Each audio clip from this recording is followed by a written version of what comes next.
Well, there it goes, there it goes, there goes the Daverhood. Good morning, everybody. Welcome, we're here. We made it, we're live, we are on the air on this Saturday morning, April 12th, 2025, with a brand new edition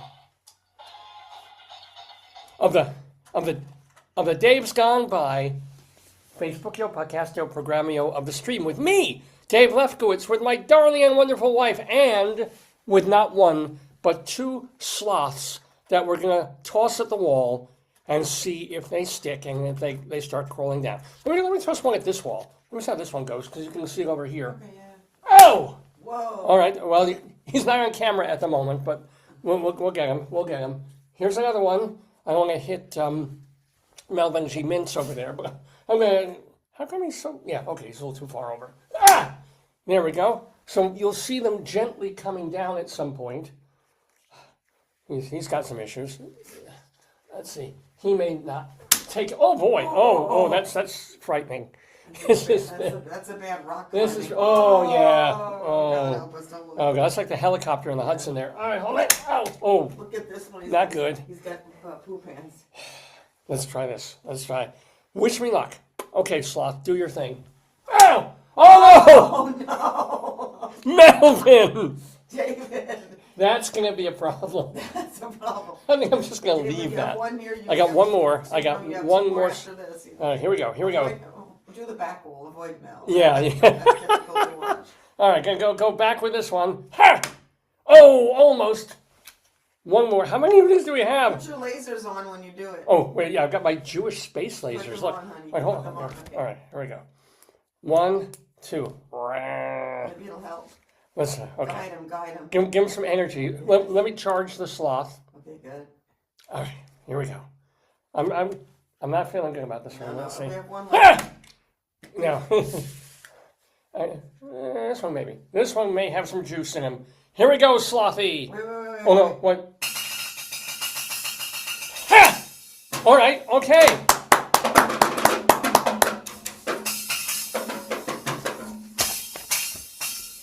Just for Slothy. Do your lasers to it.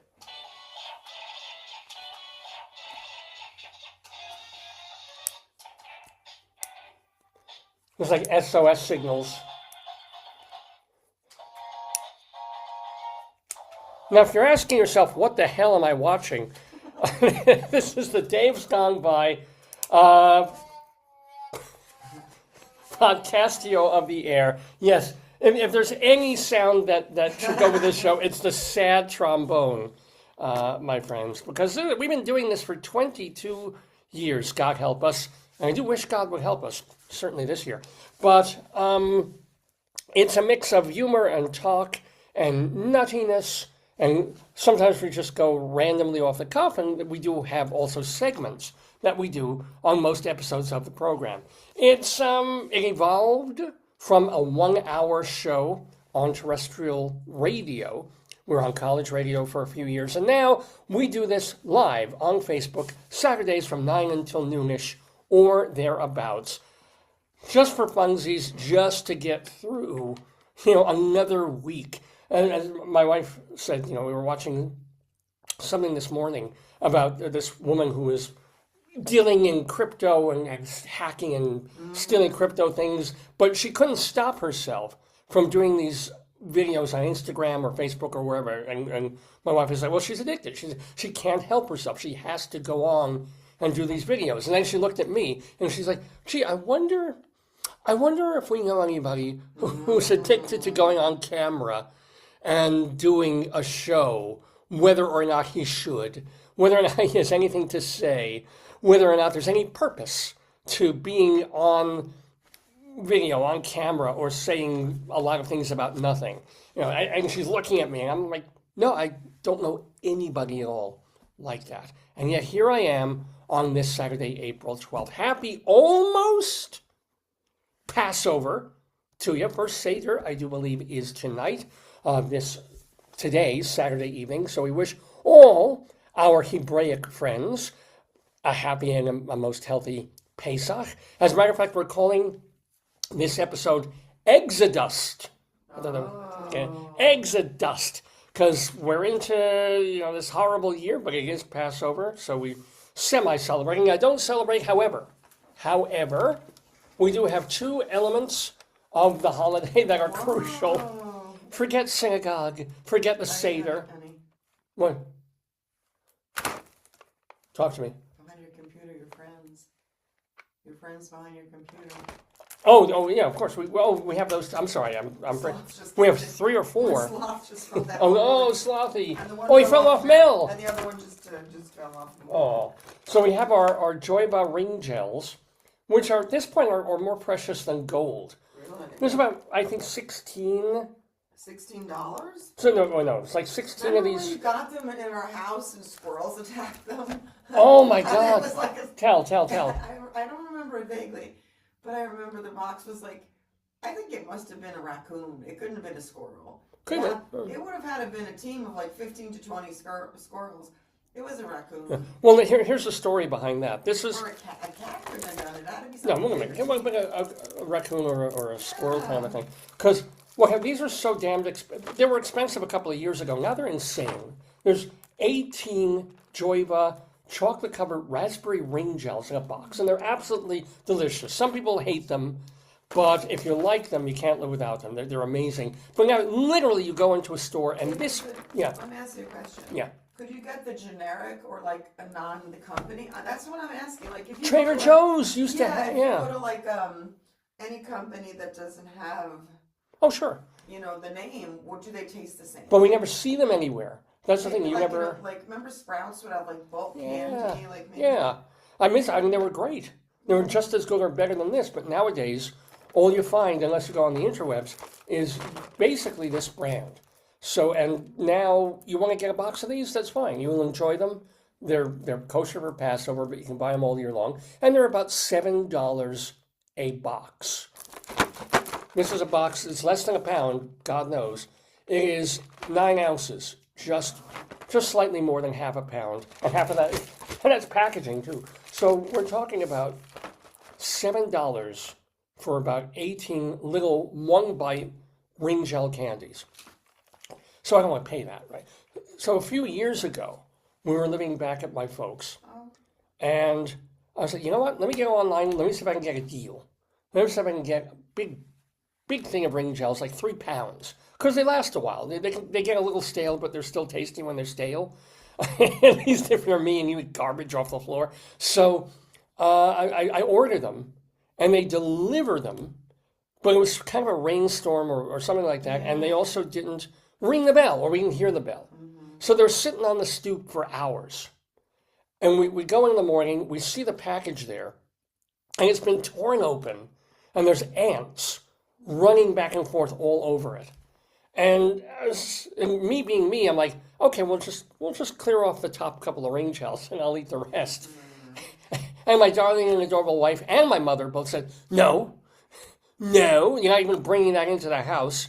So we kind of dispensed with it and then called the company and said, hey, if you wrap something, you might want to kind of wrap it so that it's in some plasticky thing and not just cardboard and paper. Because it's kind of easy for, obviously, vermin and ants to get into it very, very quickly. So, and then I got a new shipment and it was fine. And I went through them. In a few weeks. You enjoyed them. They are so good. And they stopped making it. It was such a good price that they stopped selling them. Lucky me. So maybe they're out there somewhere. But you can't really have Passover without the best Passover thing, the Joyba ring gels. I don't like the marshmallow. Never got into the chocolate-covered marshmallow gooey things. Those are big. I used to love the lolly cones. If you want to talk about a jip, oh my God.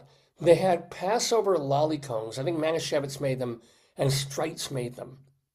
And what was a lolly cone? It was like a little, not even a popsicle stick. It was like a Q-tip with on the end of the Q-tip, instead of a fuzzball, you had a cone of chocolate. Ami. It wasn't even usually anymore like a fully round circular cone.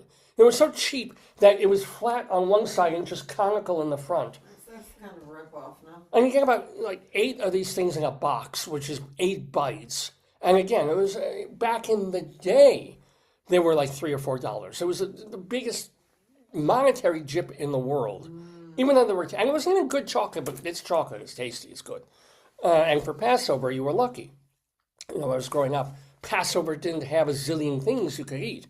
You had ring gels, you had the chocolate covered, that you have macaroons, which were disgusting. Not like these fancy, the French macarons that everybody sells now, that you see on the Great Baking Show. Oh, they're making macarons. Macarons, like, ugh! It's like chewing like honey flavored styrofoam. Like it, but I don't care for it. Some people really like it. You know. And then the messing cakes, the honey cakes, which were horrible. And though the Passover baker cakes. We actually got one this year, and we're gonna make it. The stripes from Manischewitz, you put it in this little pan with a little oil and stuff, and they're very, very good. And they even have icing on them. You just flipped. So those were one of the rare things you actually look forward to in the 7 days, 8 days. To me, the funniest thing Yeah. was I remember your Uncle Les. Yeah. His birthday was around Passover, and every year he would curse and say, "I have to eat the blankety blank matzah cake." Like he was always disappointed that his birthday had a matzah cake. And the thing is, the matzah cake is really good, and that's one of the good things. Maybe they got better, you know. Yeah. Not to mention charoset, which is wonderful. Gotta love charoset, but it's a tough holiday if you're celebrating. But one of the great things about it is, oh yes, I mentioned cardboard before. The greatest cardboard ever. Shmura matzahs, my friend.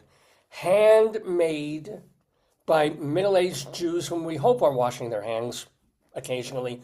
It's literally, there's nothing, no preservative. Some music, and I don't know what it sounds like. Oh. For your thing, like it's a Feeling Happy by Nishada Live. I put that's your song on that's your live on Facebook, but I don't know what it sounds like. Well, we probably can't play it because we'll get bleeped on Yahoo and. I don't know how to. They'll know how to play it. I don't know. But shmuras, we sort of compromise. These aren't directly from like some Jew bakery in Crown Heights, but it's close enough. 2 boxes. Yeah, 3. We just bought a new one. Oh, honey, please don't eat. Shmura matzah. It's flour, water, nothing more, and you pay an insane amount for this box. This box, which is 1 pound, costs about $20, and it's cakes of flour and water. It's basically Wonder Bread. It's like the labor. Well, it's the labor, and also the one thing that they have to do they have to have a rabbi bless it, which is why everything kosher costs so much. But the thing about shmura matzah is if you're Orthodox, which I'm not, and religious, which I'm not, if you have them on your Seder plate, they have to be perfect.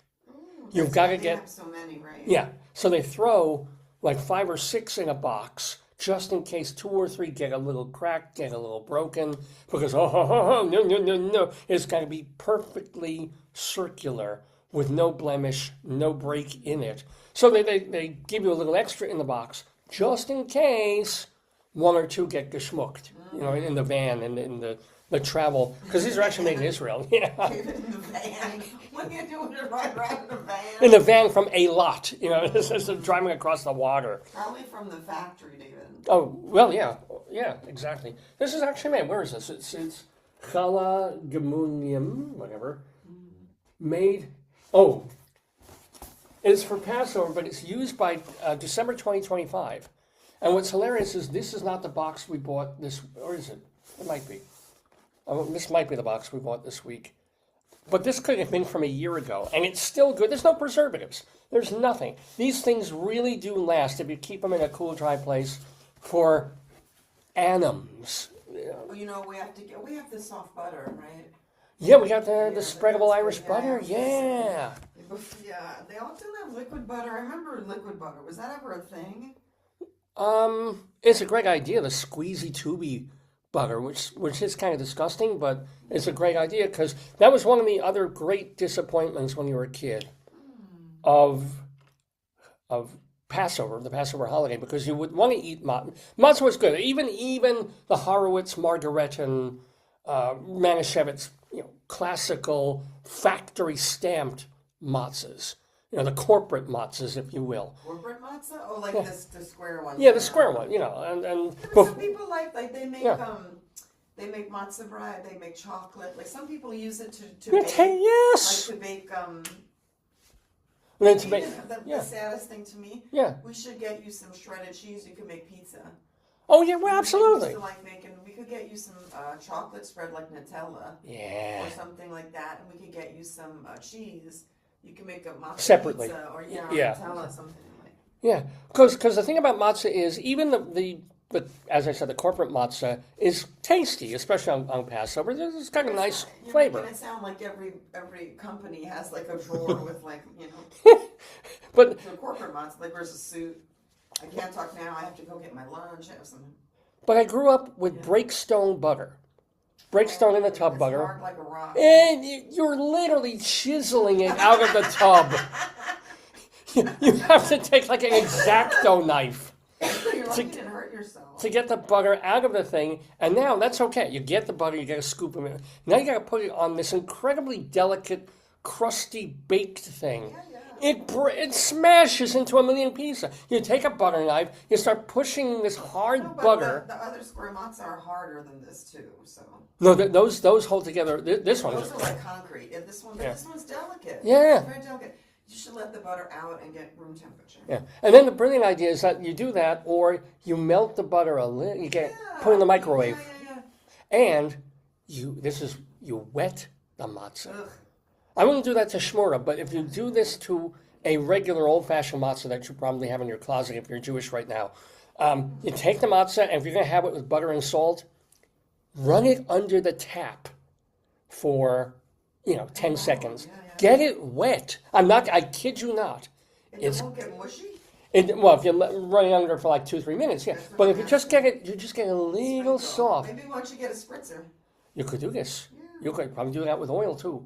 But I'm telling you, it really makes it much juice. So people who don't like matzah because it's so dry, it's got barely any water in it.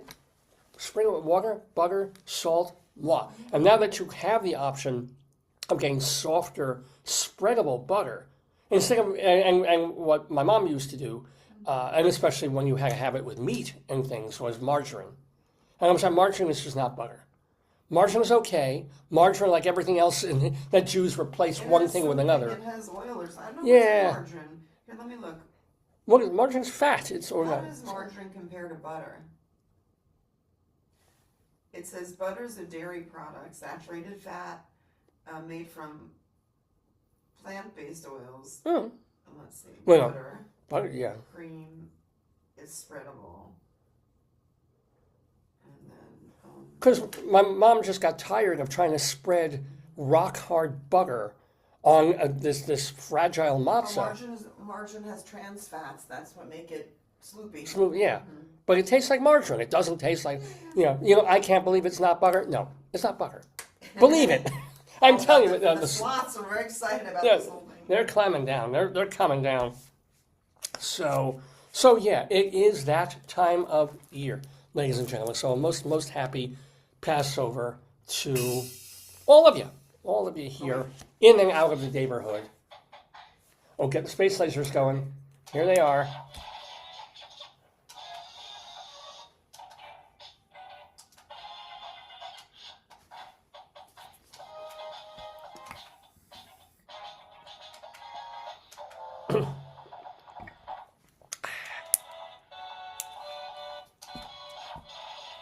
Well, that's lasers.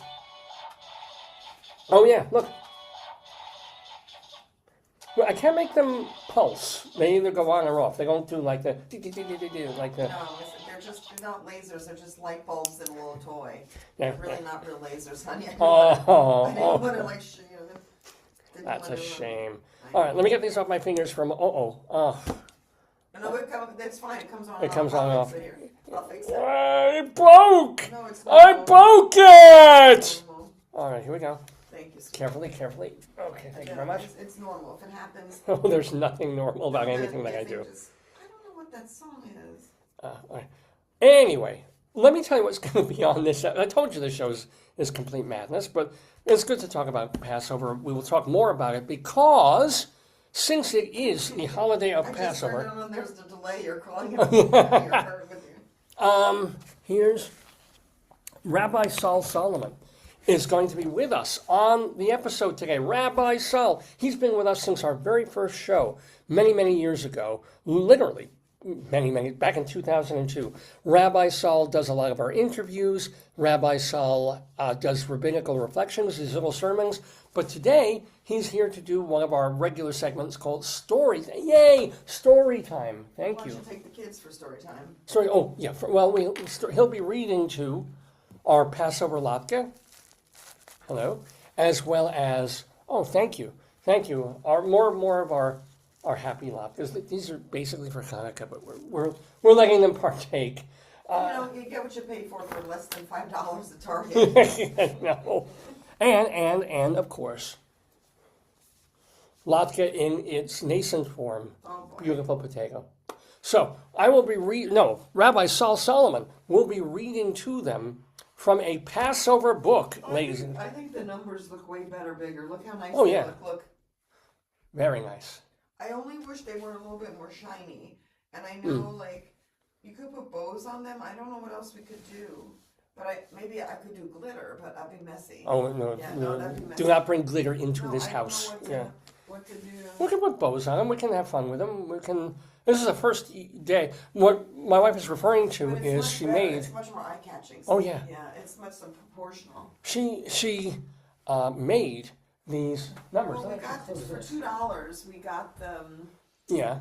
Watch how you bet your pillow. It's all right. It's all right. But for $2, because I looked back on some of your old episodes and I loved the larger numbers. And then I realized it just fills the room better. It's a nicer scale. Oh, yeah. And then we were like, where do we get a large construction paper? And we're like, duh, Michael's, right? And so we went to Michael's, and this was on sale for $2. It was like a big sheet of like a big packet of paper. Yeah, it worked out really, really well. And we can see, I mean, you saw them on our last episodes. My wife was cutting these out, and they're almost twice the size of our old numbers. And it's like, boom. Really, really, as we build toward episode number 1000, it's kind of great that these are getting bigger. Maybe our backdrop for show number 1000 will just literally go from the top of the screen to the bottom. Maybe not. But anyway. Yeah. You can put all the numbers, 100000, all the zeros and or whatever you want. Or put little faces in the zeros. What would be really nice is, Michael's always tells us they have balloons, so we could get like 1,000 a couple times the gold balloons and just have them, they give you the weighted thing, but they're not going to fly away, but you put them with the weighted thing and you put them behind. It's very pretty. Yeah. Well, we have to get helium. We can just tape them to the thing as regular balloons. It's nice to have them full, and then you just, I don't know, you'd have to put it maybe on the back of the chair or something, but they'd be great. It's really pretty. Oh, yeah. We are still actually not that many. We're 18 episodes away from our 1000th episode. And it's been taking an extra long time because my wife and I have been away for several weekends here and there. We've become rather sporadic with the show necessarily. And we've been, Show them your frog montage, honey. I've been having issues. All right, let's hear. That's the wrong phone. All right, hold on. That's the my phone, honey. Yeah, I got it. Okay, so. Well, first let me tell you that since I mentioned that Rabbi Sol will be doing story time, and this book right here, Passover, Here I Come, he will read this to you and make his rabbinical commentaries about it. It's a book by D.J. Steinberg, illustrated by Emmanuel Wymans, and guess what, folks? Stickers included. So it's going to be a fun time with Rabbi Sol doing Passover, Here I Come, in honor of the holiday as our Storytime segment. Also, on this episode, we'll do Greeley Times. We got to catch up with those. We got pages now. Wow, that's good. Yeah. There was a time when they had stopped doing them. So it's lovely that they're back on, Yeah. Because I'm sure it's hard to put it together. Would you like to do the stretching of the... Yeah, well, it's the wrong holiday. Very much the wrong. For Easter, for our non-Jewish friends, Now, is Easter this weekend or next or 2 weekends away? When is Easter? Friend here. Oh. Friends. So for Easter, and oh yeah, here we go. Would you like to fling them? I didn't remember. Yes, I guess I should fling the bunny. Do you want to fling them? You can. No. Yeah, you could. Okay. You're wearing glasses. You have less eye injury problems to worry Give about. me that. Give me them. Here's bunny one, And give me the second. and here's bunny And two. please put these on. Just So my one. Hold on. Yeah, no, the strap's broken on that thing. I gotta fix it. I'll pull my pig Just again. Just hold this up to your face. Okay. So we don't have any injuries. So my wife's going to be flinging sticky rabbits against the wall using a slingshot. And that's why I went to grad school. Hop to it, honey. Yes! There, you see it. There it is. There it is. Let me get out of the way. Let's see if we can do this one. You have your safety goggles. Everybody hold your masks on. Hold your goggles. Yeah, right. Here we go. Oh, boy! He went like woo with his hands. Good job, baby. Good job. Very nice. Thank you. Oh boy, I feel good now. So we will have Greeley Times on the show, which is based on a column in the Greeley Tribune of phone calls that come in from people who are worried about what's happening in their neighborhood, so they're calling the cops. The funniest ones make the paper. The funniest ones from those come on here on the show. What? I was watching and it happens later. I saw the bunny fly in. I was like, what's that? It's a ghost. Wow, that's a long delay. It's an orb, yeah. Well, That's almost a Tom delay. well, look, it's a bit. It looks so much better with these big numbers. I'm very happy with that. Excellent, Right? yeah. Don't you think? Yeah, I looks like that amazing. a lot. Yeah, no, look. Oh no. What happened? I switched to your I gotta get out of there. I switched out of the wrong part of Facebook. I gotta figure it out. It's okay. Also, on this episode of the show, we will have Inside Broadway, because I was in New York last week, caught a couple of Broadway shows, and I'm going to be talking about one of them, reviewing it, actually, the Stephen Sondheim-based musical review called Old Friends. It was started in England, and it was really just a one-night benefit, and that grew into bringing it back with very famous people over there. They've got a couple of famous people over here, too, including Leah Salonga and Bernadette Peters and some really fine fellow cast members and ensemblers. So I will be reviewing Old Friends on Broadway later in the program. And then take a little bit of time for a Dave Says Bye segment. Sometimes I do this just to say farewell to people that the world has lost, whether they're friends of the Daverhood or not. And we did lose, over the past week or two, folk singer, kind of outsider folk singer, Michael Hurley, as well as great American musical composer and lyricist William Finn. So we'll say a bit of a farewell to them. We'll have our Colorado Limerick of the Damned, where we will be going to Brown's Corner, Colorado. Yes, there's a place called Brown's Corner. Is it a town or a corner? It's, it may be a junction, but I think it's an unincorporated community in Colorado. It is. In fact, we live fairly close to it, believe it or not. I will recite a horrible, terrible, evil poem about Brown's Corner, Colorado, on this episode of the show. And I think that kind of, we'll talk about some more New York stuff, actually, right now, because being in New York and going back and forth the last few weeks, stuff happens. Fun things happen. The stuff that we were dealing with was not fun at all. But sometimes you have amazing, wonderful things. And maybe the most amazing, wonderful thing of all, and we've been talking about this for a few weeks now, is that when you're coming up from where we live in Maryland to New York, I guess the most sensible way to get there is up through Maryland into Delaware. Delaware is so small. Delaware, you pass in like half an hour. And then you're in Jersey. Mm-hmm. And generally, there's not really that much to recommend. I mean, Jersey's fine. We just make fun of it.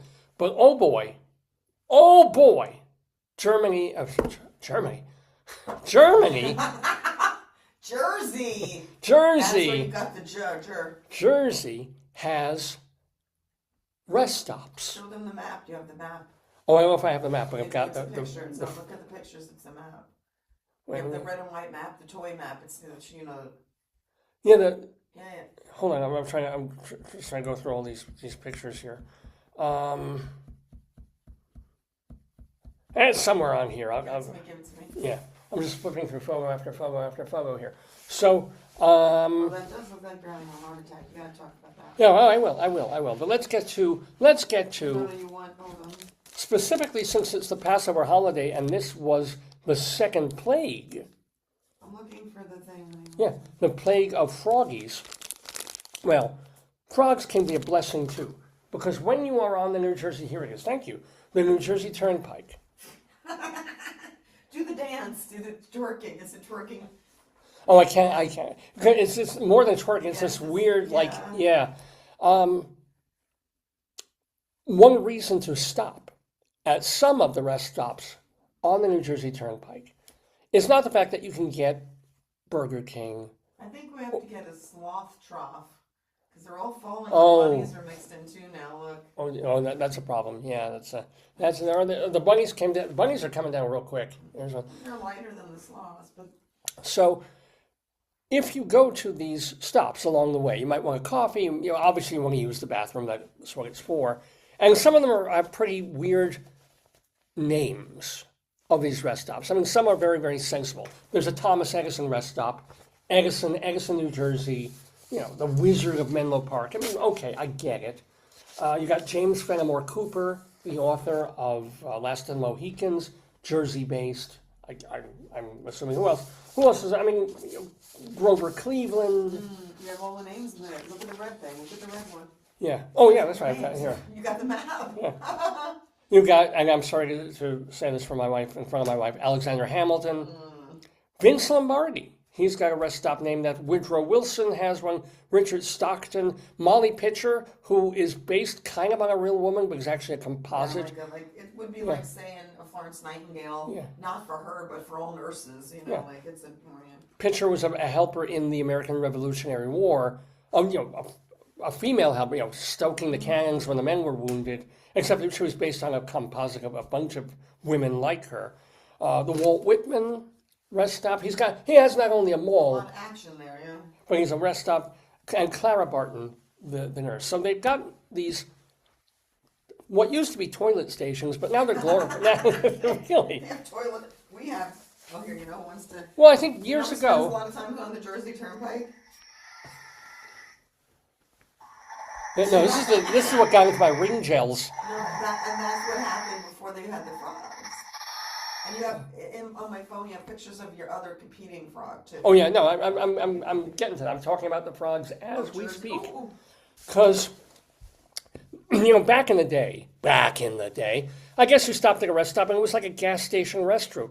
Yeah, you got a candy machine and a toilet. That was it. And basically nothing. Like you could get a soda and a. Now it's like a mini mart, or it has a mini mart in like it. Malls. If they had, and they have shopping. They have like the one was really lovely. It wasn't just like a 7-Eleven. They had for like children. They had toys. They had Yeah, I mean, and they're pleasant places to be. And somebody rates them.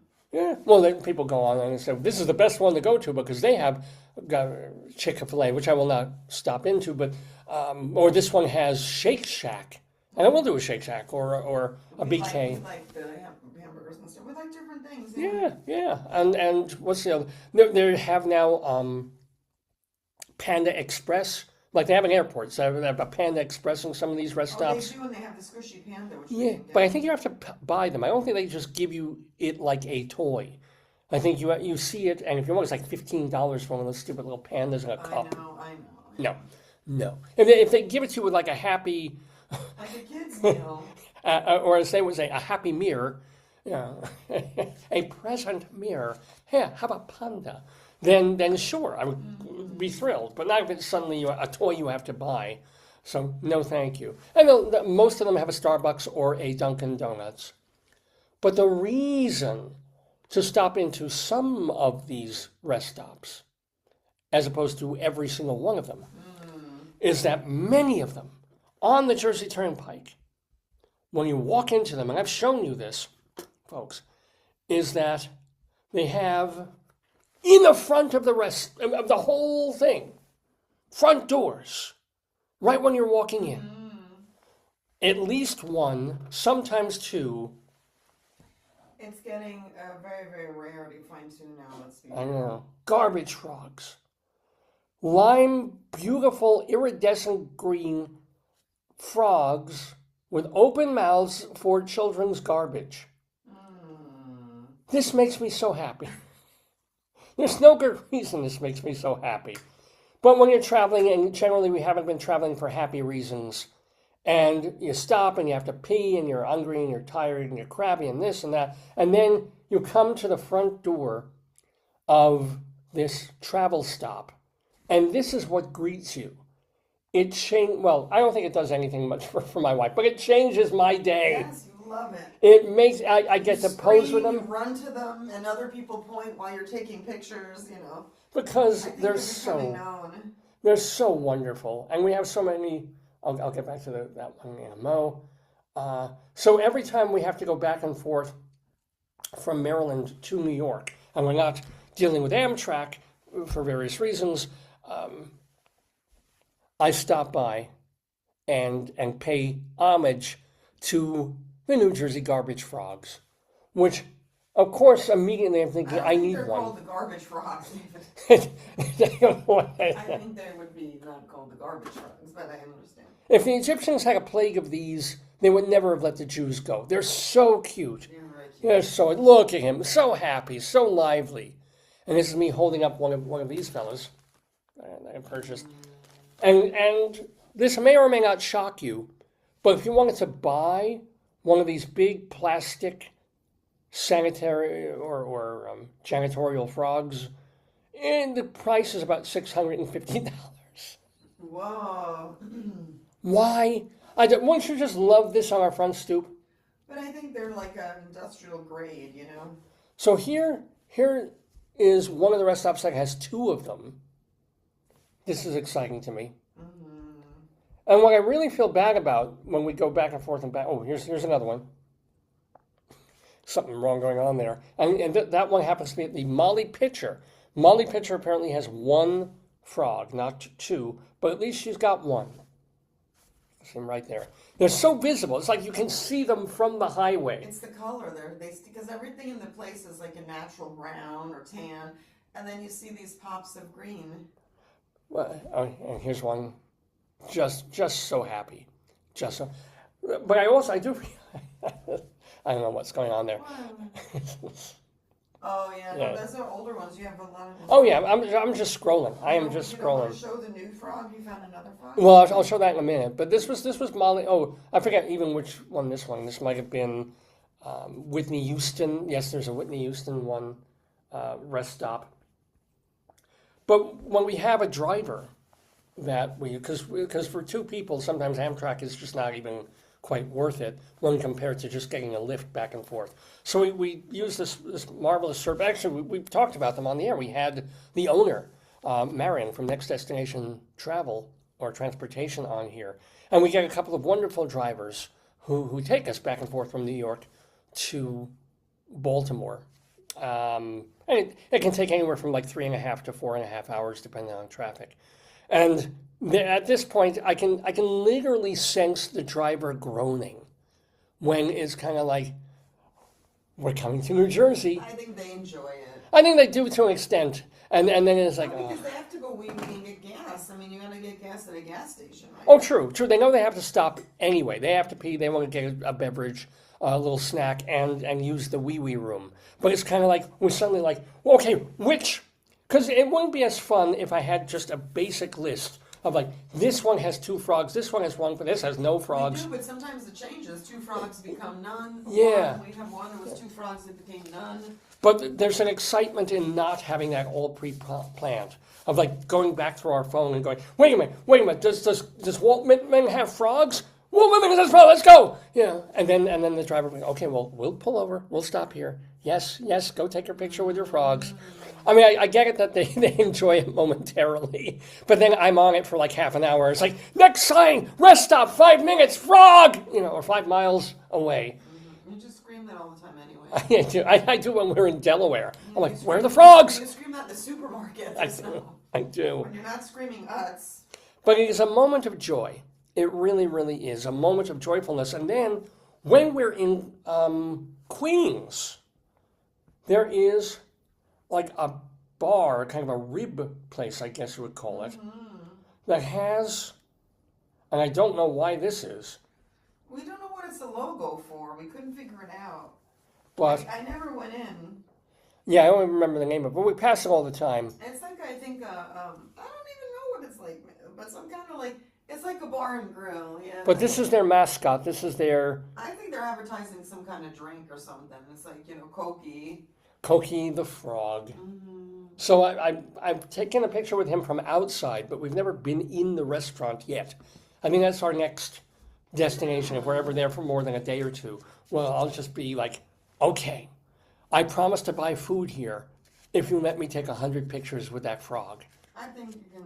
Some of them naked. Oh, no. It's in the front window. They can't do that. No, the frog being naked. Of course. He's always naked. Is he? I don't think frogs wear clothes. Oh! Wow. That's somebody's been using his cloaca for fun. Ooh. Yeah, I want to say. Hey. That's why there's only one frog left. So, that has been a joyful thing. I'm just frogs along the turnpike. That has been... One more pictures you took. Go look through them. You'll see. All right. Well, yeah, I showed a whole bunch of the frog ones. Let me see if there's other things that are worth sharing. Of course, anytime I find a potato... Oh, tell them the one where they thought you were ill, remember? Oh, yeah. You found that's potatoes in a market, but show the impaled potato. So this we're walking along a street in Queens, and I'm like, what the? It catches my eye. We walk past it, and then I'm like, hold on, honey, I gotta go back. And I go back and I see this, apropos of absolutely nothing.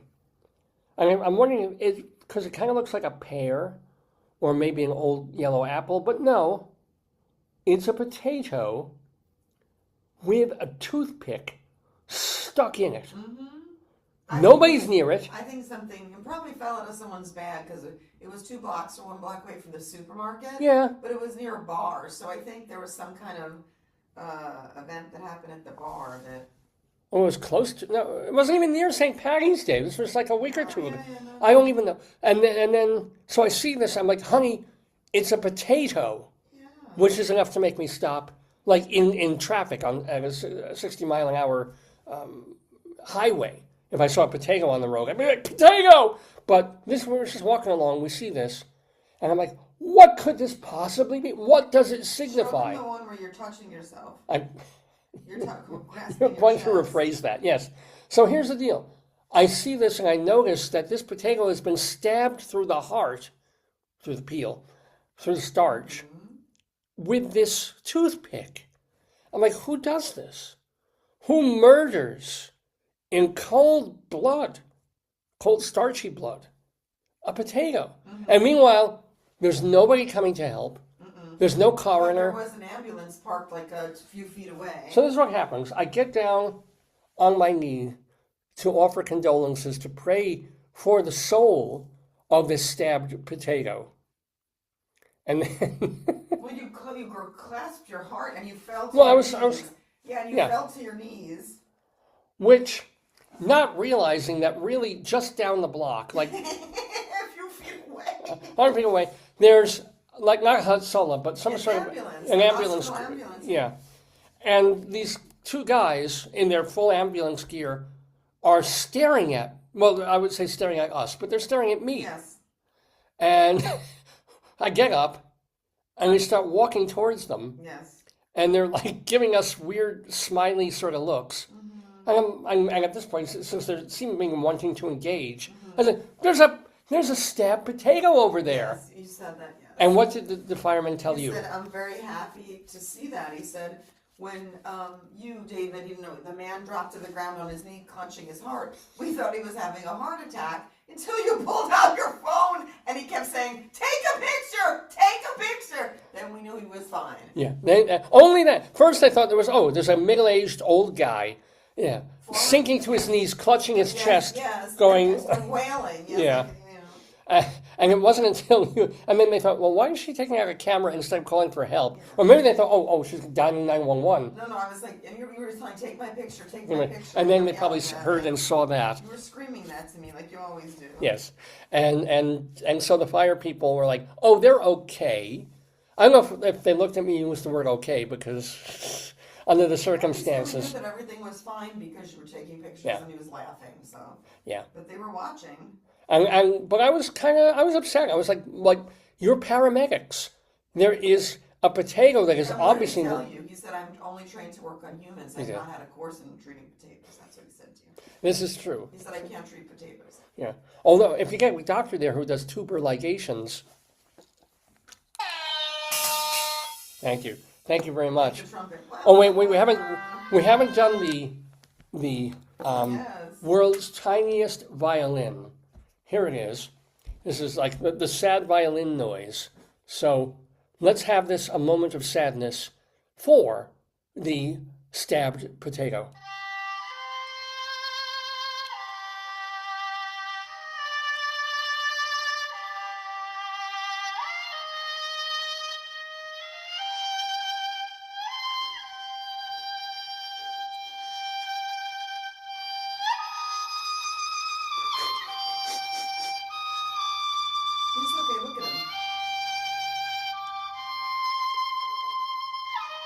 Wow, this really goes on. With the backpack, you got to go with the backpack. Oh yeah, well yeah, potato, are you okay? This was sort of a show off for you, as Passover would be, because they make so many latkes. I'm okay. I'm all right. I don't even know. Oh, potato has a note here. B does not go in a cabinet. How do you become a bee? I don't know what that means. And of course, nobody puts Tago in a corner. Who's B? I don't know. B. I mean, this is potato railing against being stuck in a cabinet. Let me see. This is my handwriting. Or Beck, Ben, Bed, Beck. B. Who's B? Beck. I don't know. Who's B? B. Arthur, maybe. Oh yes, B. Arthur's cup. She said B. Arthur's cup does not go in a cabinet. She refuses to be. We have a very good, honey. Very good. We have a very strange marriage, ladies and gentlemen. Anyway. It is, oh my God, it's like almost 10-2 Eastern Time here in the Daverhood. You're watching Dave's Gone By with me, Dave, my wonderful wife, Joyce, Pulley Pig, and Latka, Louis the Latka, Potato over there. We've got, of course, our other Latkas with us. We're really subcutting, but we won't. Well, no, they're Latkas. Pooey is with us also, of course. Lots of fun, lots of stuff to do, including Greeley Times, Inside Broadway, StoryTime with Rabbi Sol Solomon reading a Passover book, a bit of a farewell to Michael Hurley and Bill Finn, and then our Colorado Limerick of the Damned. So much fun. So much fun. What else do we want to talk about before we get to the show proper, or improper, as it were? Oh, you want to do Greeley? Yes, let's do it. So, ladies and gentlemen, my wife and I lived in Colorado for many, many years. We lived actually in northern Colorado, a little town, well, a small city called Greeley, Colorado, and this was their newspaper. It's called the Greeley Trib, and it comes out in hard copy like 3-4 times a week. It's still online, and it's basically all the news that's fit to print, national news as well as local Colorado news. Well, one of the things that they find fit to print are some people who are not necessarily fit because they're seeing weird, funny things happening in their neighborhood. So they're calling the cops and they say, hey, can you send a policeman? Can the cops check this out? The funniest calls, the funniest things that they're saying go into the paper every week with identifiers and actual addresses stripped out so that it becomes public information. Well, the Trib has a sense of humor about it. We take the ones that we find the funniest of the things they're sharing, and we do that in a little segment that we like to call, I never did get the proper music back for this. Let's see if I can get that on there. I don't think so. Nah. So we'll just go right into it. It's called Greeley Times. And it begins with a ringing telephone. Here we go. Oh boy, let me get it. And we have a caller. I'm going to get it on the trombone phone. Hey. That hurt your ear. What? I just hurt my ear. Oh, What? Okay. Caller? You want something more mushy? Well, I'll do that. Yeah, I got pig phone. Oh, that's probably. If you want Yeah. Oh, pig phone's nice. Oh, yeah. Yeah. Well, some of these jokes are kind of hammy. Oh,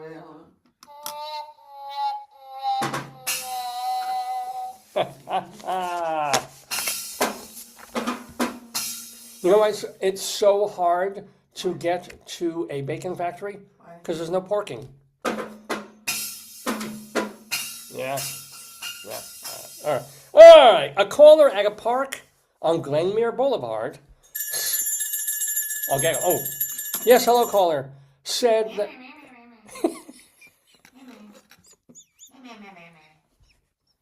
You've never done that before. Please keep doing that. I do that to this sometimes when I teach. I say, when I'm talking about statistics, you're gonna hear me go, level of measurement. And yeah, because after I hear those words, my brain goes. That's right. Oh, see? Mean, median. That's right. All right. Statistically significant. A caller at a park said a group of people on the ice were climbing on the bird shelter in the middle of the lake. Oh, that's probably by our park. Maybe the park we used to live in. Remember, they had like that little. How do you get there? You have to cross a lot of water, but you're not supposed to go in it. Oh, wait, it was ice. Wait a minute. So they it was cold enough back then. Yeah, but that's not. I wouldn't climb on it. Yeah. No. Oh. Let me get the. Hello. A man at the Greeley. So this isn't a caller. I'm sorry. This is someone who was physically at the Greeley Police Department. Said his ex got his W-2 in the mail and was refusing to give it to him. Which, he found that both aggravating and taxing. Thank you ever so much. Yeah, no. I think that joke should be audited. Thank you. Ooh, phones are quiet. Let's enjoy this quiet moment. Oh, always happens. All right, pig phone. A caller on 3rd Street said that a small white dog fell down the window well of a house. The dog was dirty. The caller thought it may have been down there for a couple of days. A window? Oh, Yeah. Oh, Bubba. Days? They found it. Well, it's good they found it. Yeah. I wonder what it was eating. There's probably a lot of leaves and a lot of, ugh there. Well, it's good to know that you can leave a dog alone for a few days. Yeah. Maybe we can get a dog and still travel. Just, leave him one biscuit. Up. Okay. Violin phone. Oh. A woman again, this is someone who physically went to the Greeley Police Department. She said she was afraid that she was being scammed by a local lawyer. While she was at the department, the lawyer called her to say, "Come on over so we can straighten things out."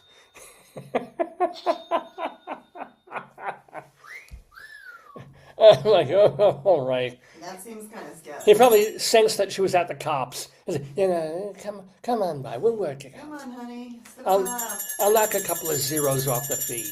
Oh, time for the poo phone.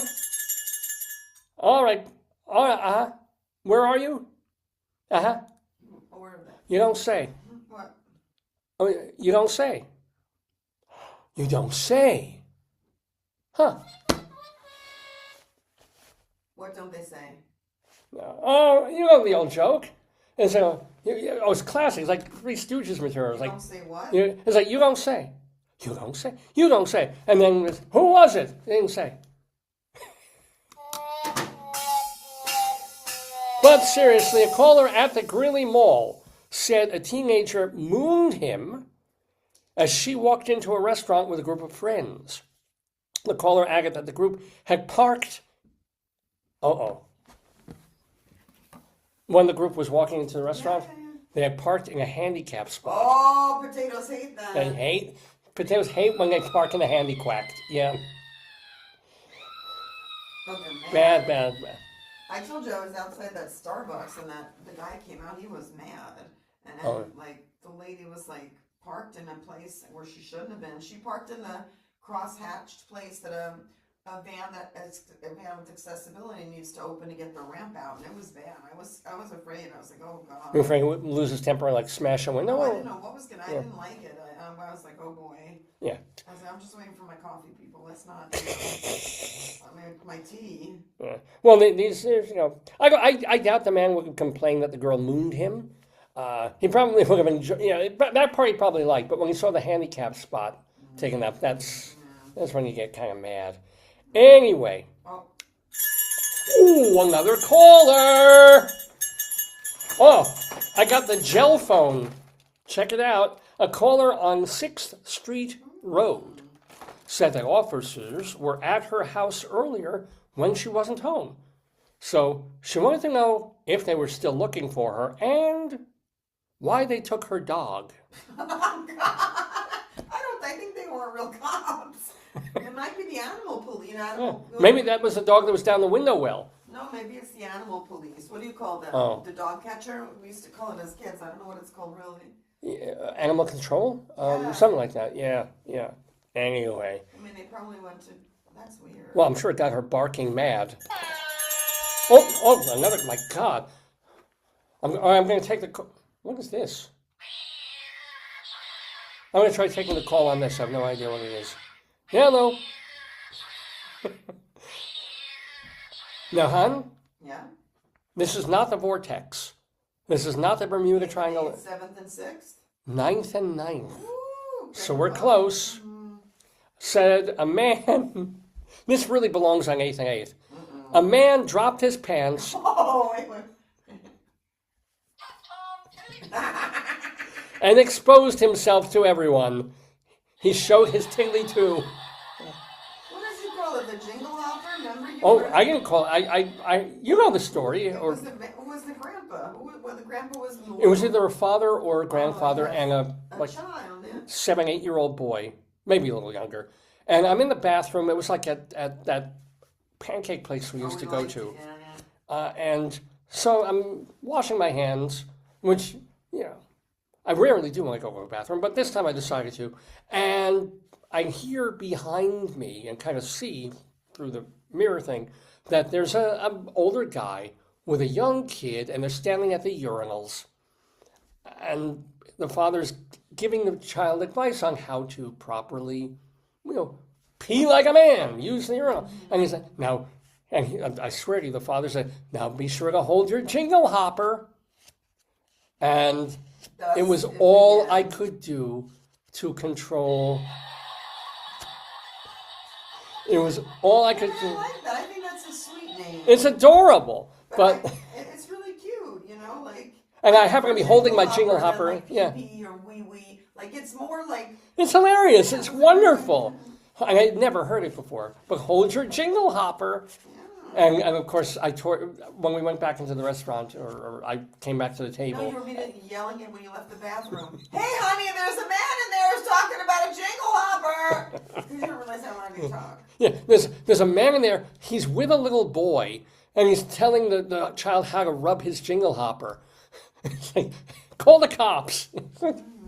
Oh, that was good times. Good times. Uh-oh. Ooh. Potato phone.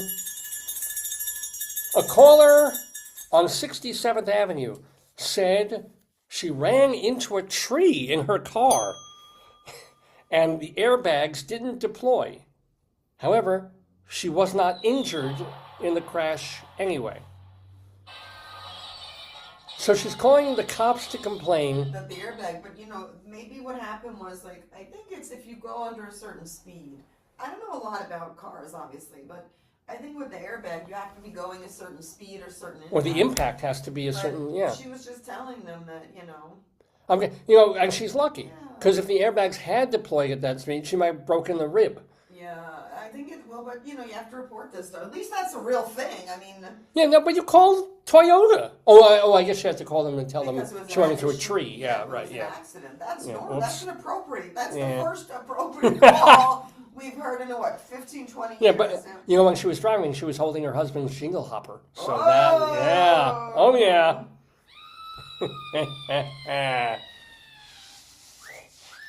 Tippy tap that rotisserie chicken. Here we go. What phone should I answer on? Oh my goodness. Let me answer on the Passover book phone. Wow. A caller at a laundromat on Reservoir Road. A laundromat? Yeah. Said that a man walked in with drugs in his hand and he headed straight for the bathroom.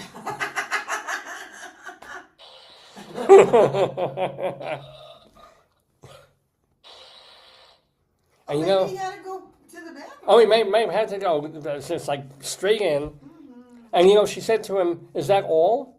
And he said, "No, it's tied." Dang it. No, all right. One more and then we'll do an elsewhere. We got, frog phone. Double frog phone. Hello. Yeah. Oh, they're pretty. A caller on 9th Avenue, get your animal thing ready, said she was attacked by a cat. Oh, whoops. Sorry. There it is. She said that she was petting a stray and it got mad at her. It's sort of like, this is why we don't touch wild animals for any good. I don't care how cute raccoons look. I don't care. It's just even we have a groundhog, or we did last year in our backyard. Let him be. He's very cute. He seems very docile. These are crazy, wild, freaking creatures. But I just love that she's petting the cat, and suddenly maybe she touched him in a way he didn't like. And it's like, strange. Wait. I gotta sing the song now. Strange kitty, mean kitty, kitty full of rage. I'm sorry. No.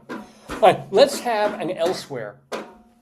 So elsewhere is when we get a story that isn't from Colorado at all. It can be from anywhere else in the world. It can come from Australia. It can come from Ukraine. It can come from Delaware. So we like them because they're weird, crazy stories.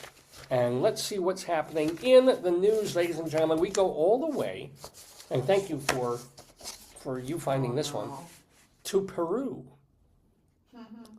A Peruvian fisherman was rescued after being lost at sea, check this out, for 95 days. That's amazing. I think he'd be dead, right? 95 days. He told CNN his faith and wanting to see his family again kept him going. That's great. As did a diet of cockroaches, birds, fish, and the occasional turtle. Maximo Napa Castro, who goes by the name of Gaton, did have some suicidal thoughts. He said, "I even got a knife 3 times. I couldn't take it anymore. But I told myself to calm down. You can do it." He had packed enough supplies for a month, but after 30 days, he was ready to head back to land. But then the boat motor conked out. So for 2 more months, he ate roaches and various fish that just happened to jump in the boat. Wow. That's luck. Birds were tougher.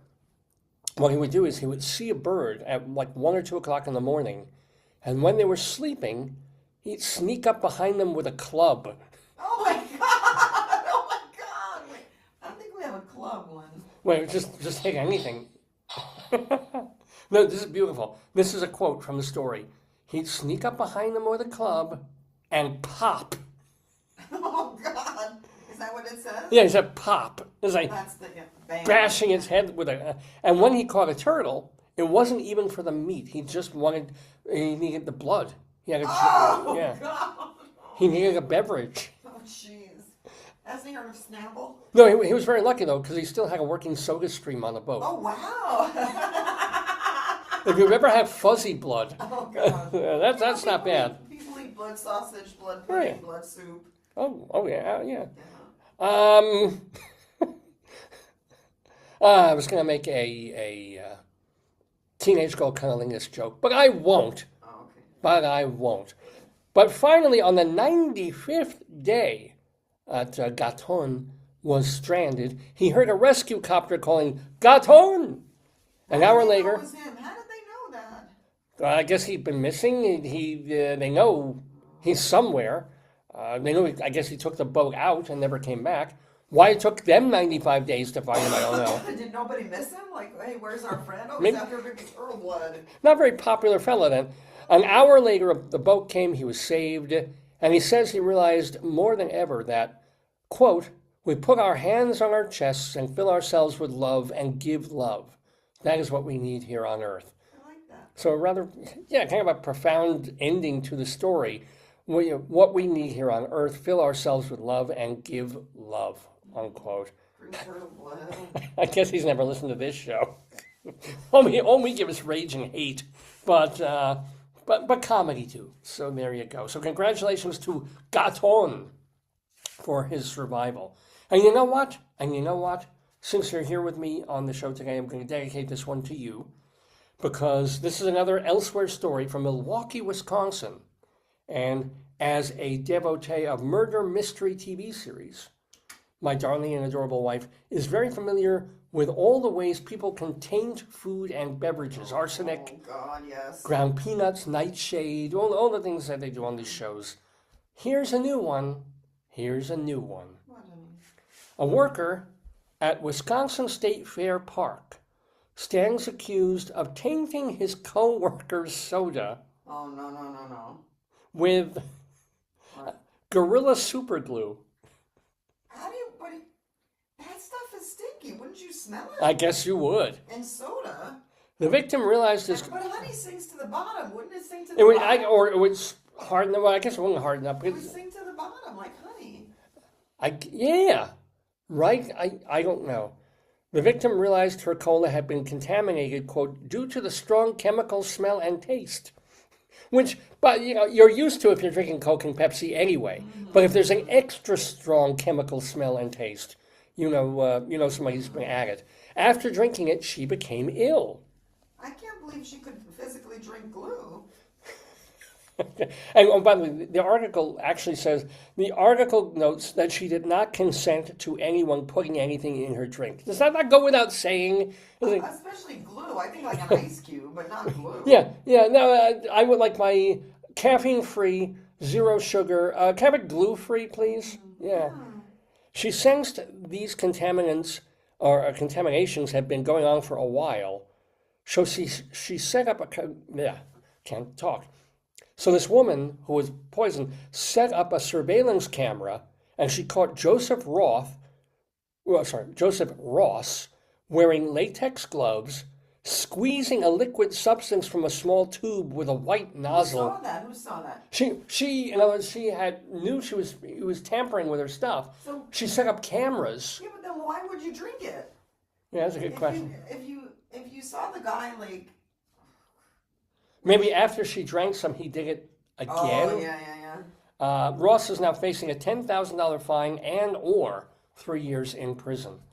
You figure it'd be more than that. If you swallow glue. I think you're pretty well stuck.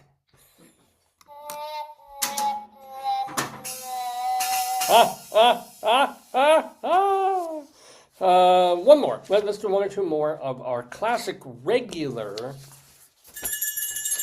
Greeley times. It's time for the Lotkaphone. Let me try. Yeah. Hello. Yeah. A caller at a grocery store on Center Place Drive said a man in a dumpster outside was scaring employees. Oh, David, pull the weasel. That's the weasel. I bet. It's the weasel.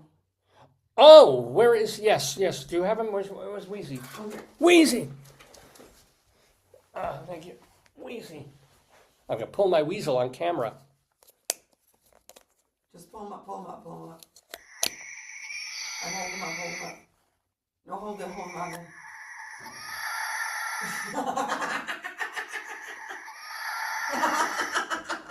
That screeching is, oh Lord. Oh, yeah, it's like Foxy outside our window. It's horrible. I don't know. Well, I mean, if the man is in a dumpster, all they gotta do is wait until collection day and he'll stop. Recycle him. You know, I would live in a dumpster, but I hear it's a dive.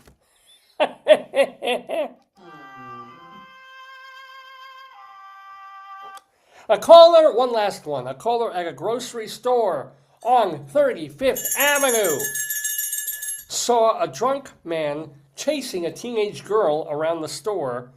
The caller said they left the store and last saw them heading south on 35th Avenue. I guess he caught her. Yeah! See, some of these stories do have a happy ending, and that is how things go in the Daverhood on Greeley Times. Mr. Horace Greeley was no fool. Oh, he was not. I'm sure that you'll agree with me that Greeley was no fool. What he is getting at is that Mr. Greeley was no fool. Yippee-yi! Yippee-yi, yippee-yi, yippee-yi, yi-yi, yippee-yi, yippee-yi,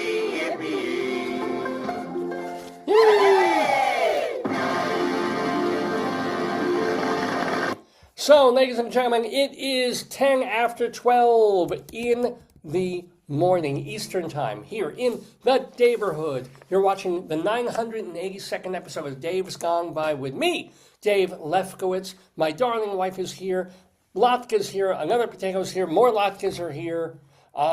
We haven't even talked about Screaming Goat. Let's see who's more horrifying.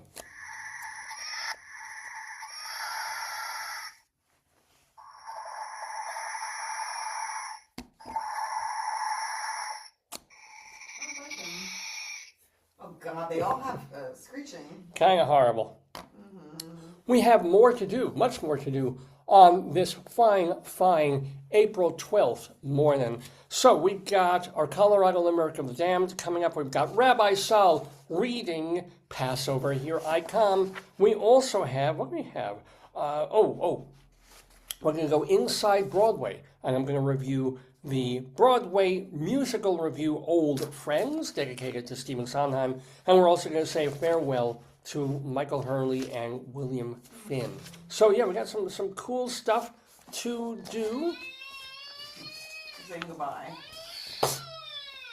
But before I forget, we do have to tell one little fun story that you were texting someone that is kind of a family friend that we've been working with to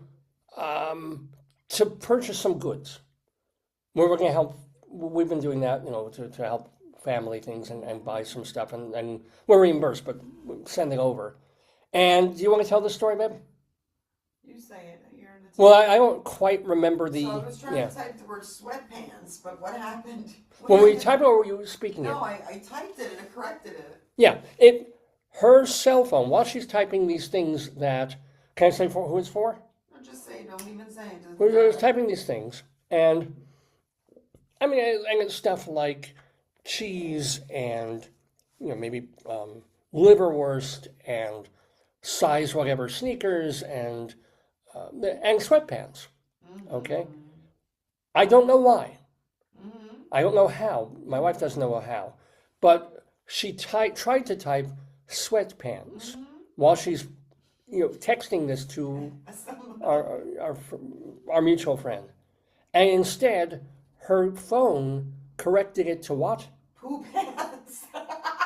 And then the sad part is the person didn't even say anything. So they continued the conversation. And I was like, oh, I'm sorry, I didn't mean poo pants, I meant sweatpants. Yeah. Which I wonder, this other person may have thought, oh, diapers, which really made sense. So we're going to need some adult diapers for this. Yeah. But you honestly just meant sweatpants, which our T-Mobile phone corrected to poo pants. I don't know how this happens. Because sweat and poo are different.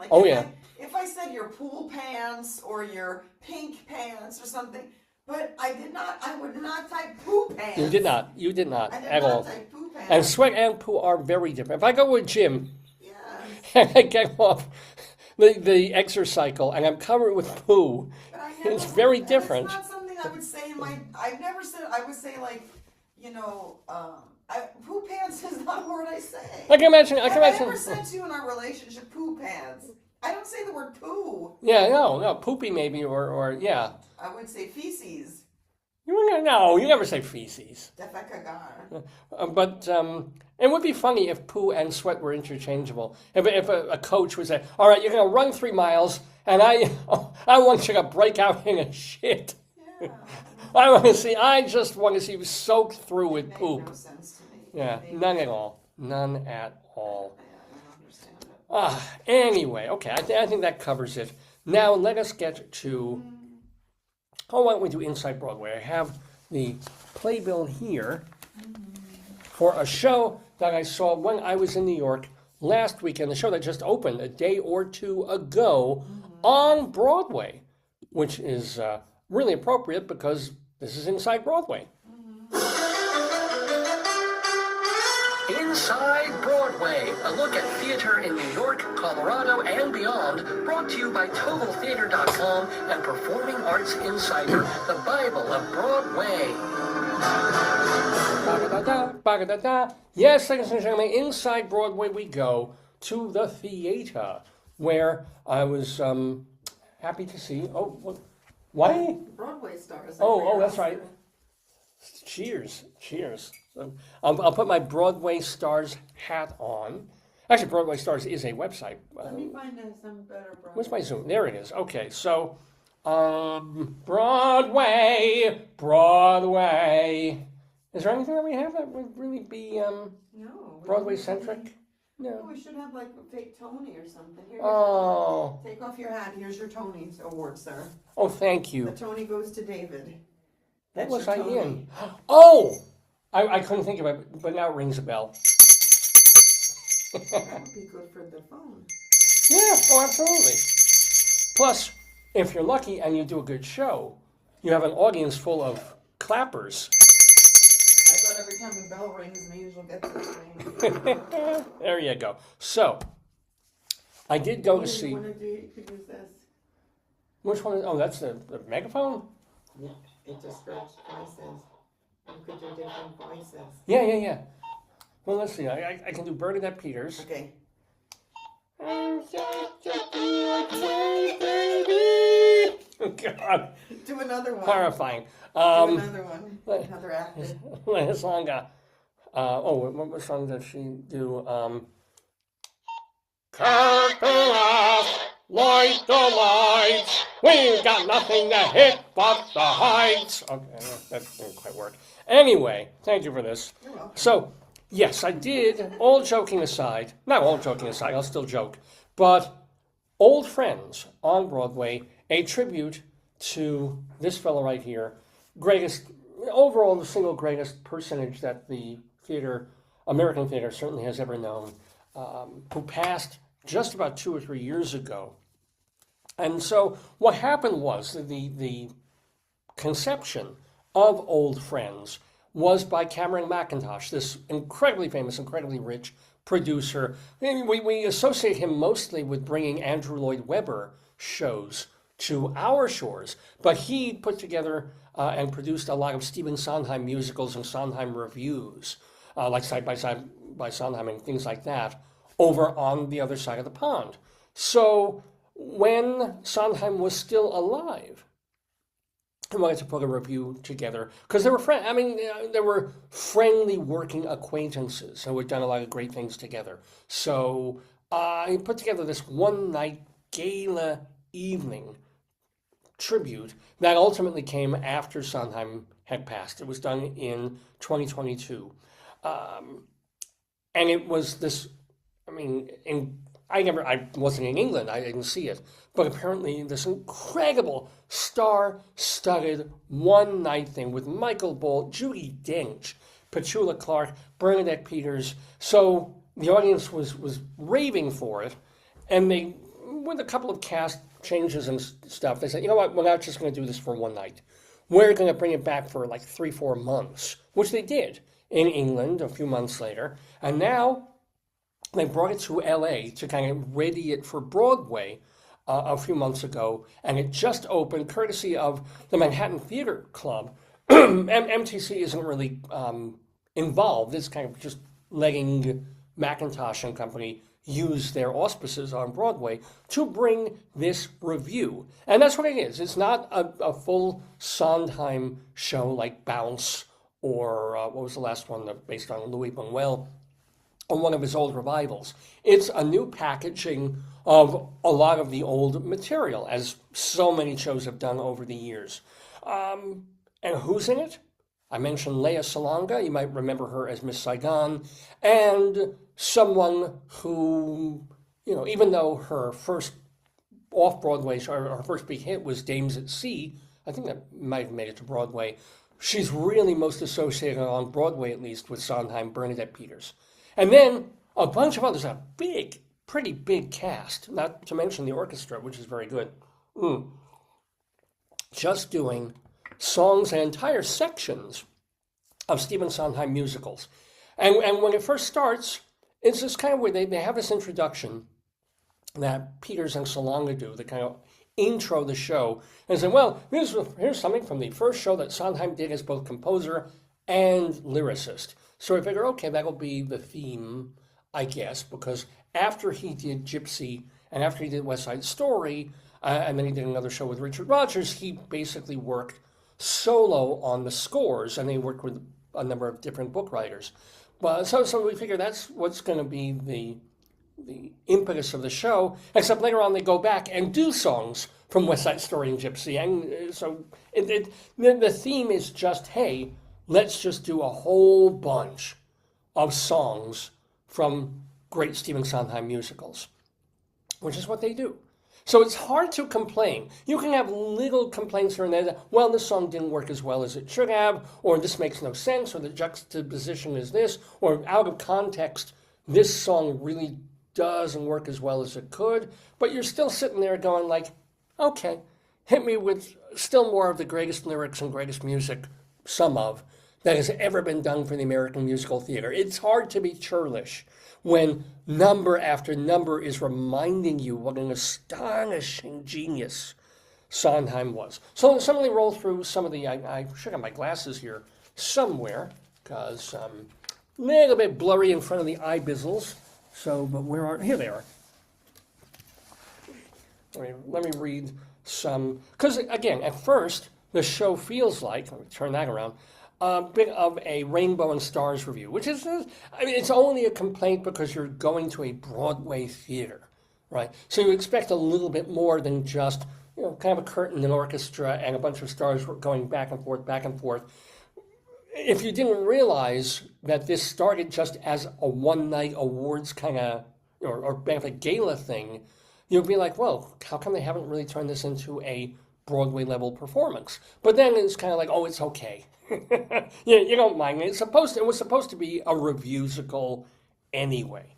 So you got Lea Salonga, who, what a singer she is. I don't think I've seen her in anything since Miss Saigon, which is my loss, because not only does she have a beautiful voice, but she sings as clearly and strongly as quite literally a bell. If I had a bell, I would ring it for Lea Salonga. She gets to be Mrs. Lovett. They do a whole couple of songs and sequences from Sweeney Todd, one of the greatest musicals ever, and maybe the last great American opera in its way also. I do have a little cavil that I think she's doing too much of Angela Lansbury as Mrs. Lovett when she sings The Worst Pies in London and Epiphany with her co-star, a guy named Jeremy Seacombe. He's really good. He is a scary, strong-voiced Sweeney Todd. You see him and he's like, whoa. Yeah. And she is a wonderful performer, but I do think that she's doing herself a disservice by just trying to be, with the accent and everything and the motions and the look, being a little too much of Angela Lansbury.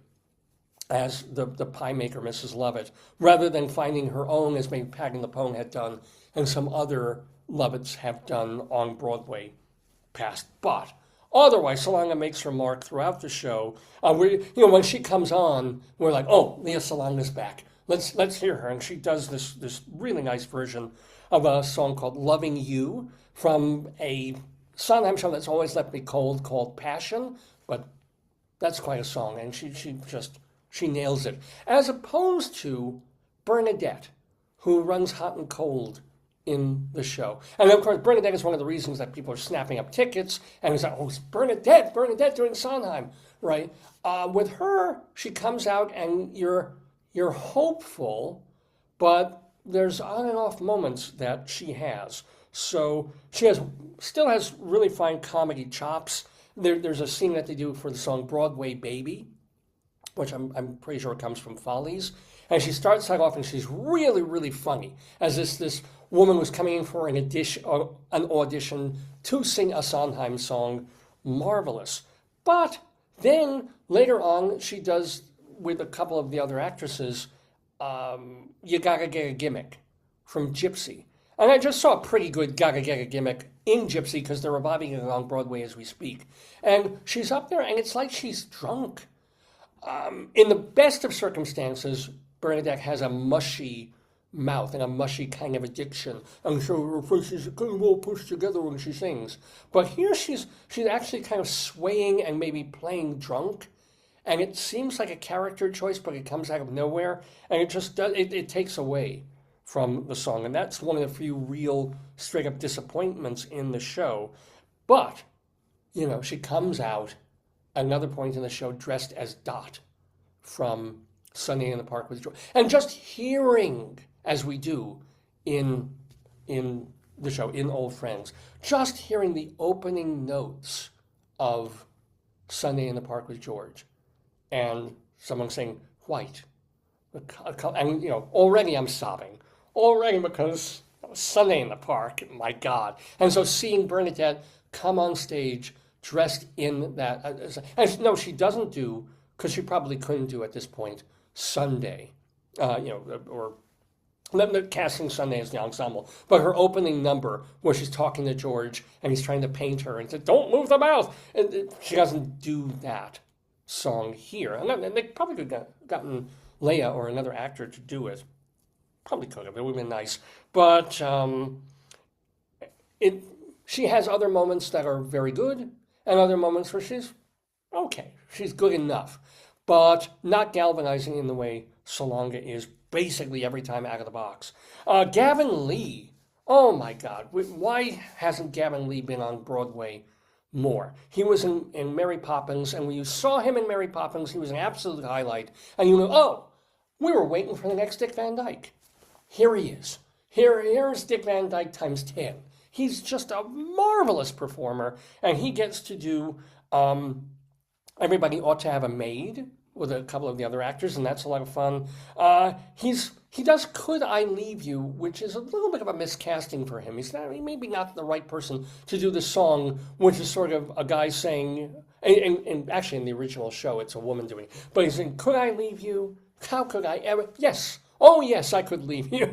Could you leave me? Sure, you can leave me the car, the house, the keys. It's a darkly acerbic song, and he does it very, very well, but I don't know if he's quite right for it. But boy, I wish he had one or two more numbers in this show, because he's such a spectacular talent, Gavin Lee is. Beth Level, when you see her do The Ladies Who Lunch, you will never forget Elaine Stritch doing it, but it doesn't matter. She puts her own stamp on it. This is the case of really acting a song. Every line of The Ladies Who Lunch is thought through and acted by Beth Level, which again, it kind of contrasts with Bernadette, who does Send in the Clowns. Right, Bernadette Peterson, Send in the Clowns. She does a very nice job with it, but she basically takes one kind of attitude, one kind of sorrowful stance, and sings it in a lovely way, as opposed to acting every line the way Judi Dench would, as opposed to acting every line the way Beth Level does The Ladies Who Lunch. As I mentioned, Joanna Riding. does a pretty good job on I'm Not Getting Married from Company. There's a whole section from Company in there, and that's a tough song. If you can understand 80% of the lyrics of the actress who has to go right, so we get maybe about 70% of the lyrics when she does it. It's a pretty nice job. Kate Jennings Grant, who is just a knockout, and it's also very enjoyable when she does a song called "The Boy From." That it's just the sweetest. I think never made it into a quote unquote Sondheim musical. It was always from a review. Funny number, and she does it great. Bonnie Langford does a very solid I'm Still Here, and Sondheim fans will have an unexpected moment because they take the lyrics that you expect to hear from I'm Still Here are actually from a different version that was done in Postcards from the Edge. Who knew? Yeah, I can look on the playbill for that little note. And then a guy named Jason Pennycook doesn't quite land with Buddy's Blues. This is another tough, fast number from, this one is from Follies. And he's a good dancer, good singer, he's got tons of charisma, and yet it's a little much. And out of the context of the show, I think we need more of Follies or more of the negative energy of those couples in that show to make that really work. Another little complaint, it'd be nice if they did a song from Pacific Overtures. I mean, if they could put on Someone in a Tree, would have been pretty great to see that, or one or two of the ballads of that. And then the only really cringy moment is there's a bit of video footage of him singing and hanging with Cameron McIntosh. And I understand McIntosh put the review together and conceived it as this benefit and has produced it from London to Los Angeles to New York. So, but there's something a little bit hagiographic, a little bit self-congratulatory about this video moment, as opposed to one of the final songs where they do Being Alive, and then they do, what other song is on there? There's one song where they show a photographic montage of Sondheim from being a little kid to his later years. And that's, at that point, we're all just like, oh, we miss him so. Because essentially, it's been more than 2 years now. I think everyone in the theater community is still grieving Stephen Sondheim. It's amazing how much, how moving some of his songs and his shows are, especially considering that while he was writing shows in the 70s and 80s and 90s, the cavil was, you can't hum his songs. They're not catchy. John Simon used to write about his shows. Well, they're too, intellectual. They're too in the head and not enough in the heart, which anybody who's ever sat through Sunday in the Park, or West Side Story, or Sweeney, which isn't a sad show, but it has thrills and rage and comedy and anger. Anybody who sat through these shows, or even Into the Woods, and I'm not the biggest Into the Woods fans, but, you don't get through some of the songs in the second act with, So, remembering all of that and hearing the genius of these lyrics, and not just the lyrics, but the music too. Whatever negative things I've said about old friends, you sit there for 2.5 hours with very talented people doing song after song, and you just go, it's like Sand, it's like, yeah, okay, I can bitch about certain things, but ultimately, this is 2.5 hours of your life really, really well spent. So I have it down here as 3.25 stars. Maybe I'll even give it 3.5, because Old Friends is reintroducing us to theater's oldest and great, well, no longer old anymore, but one of theater's greatest friends ever, ever, ever, Stephen Sondheim. It's at the Samuel J. Friedman Theater over on West 47th Street, and the production being presented by the Manhattan Theater Club. You definitely get tickets. I mean, if you're a Sondheim fan, bring hankies. If you're not that familiar with his stuff, be immersed in it. Everything from, as I said, West Side Story to Funny Thing Happened on the Way to the Forum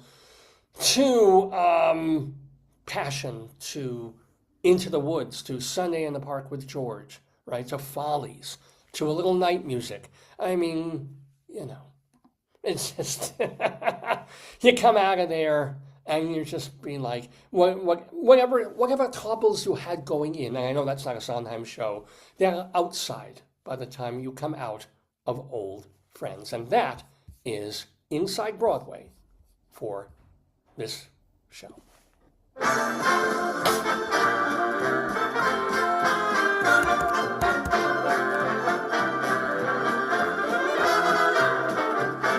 Inside Broadway, a look at theater on and off Broadway and beyond. Brought to you by Total Theater and Performing Arts Insider. Curtain going up.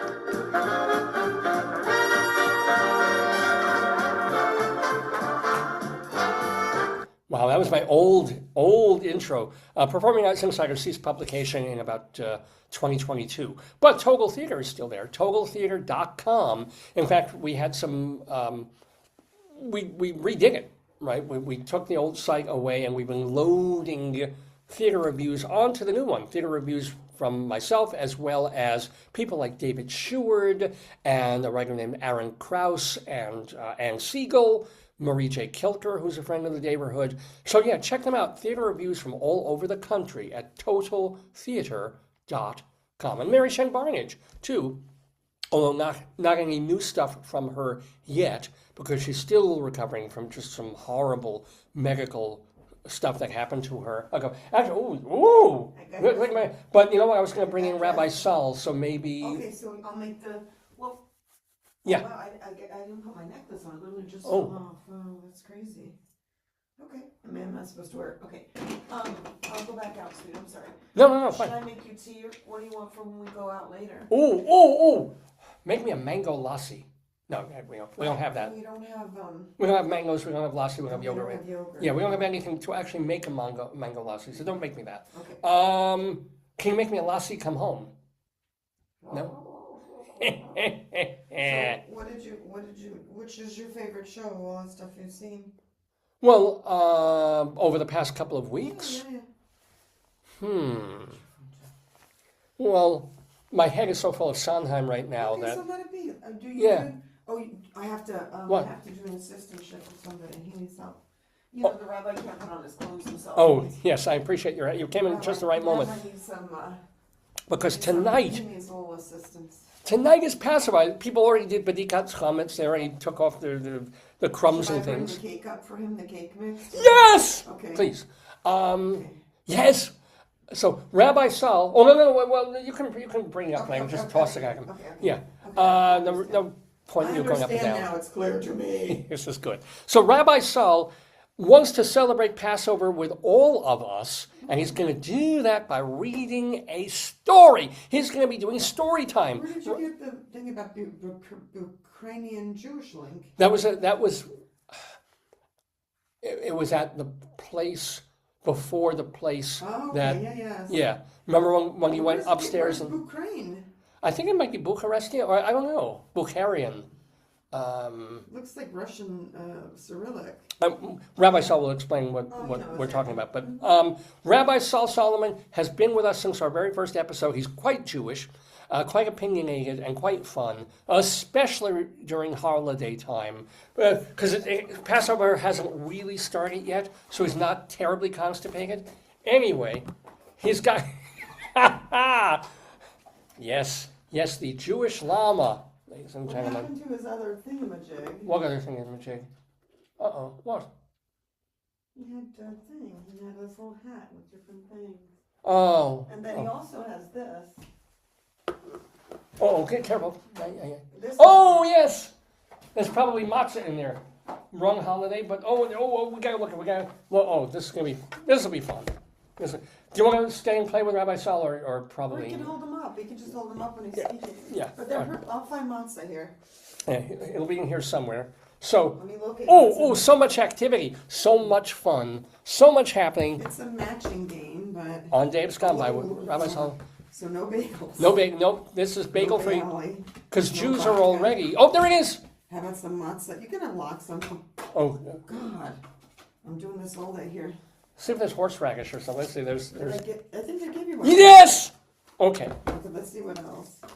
pomegranate. Is that appropriate? Yeah, no harm in that. Okay. This stuff is all treif. What Oh, about no. the famous?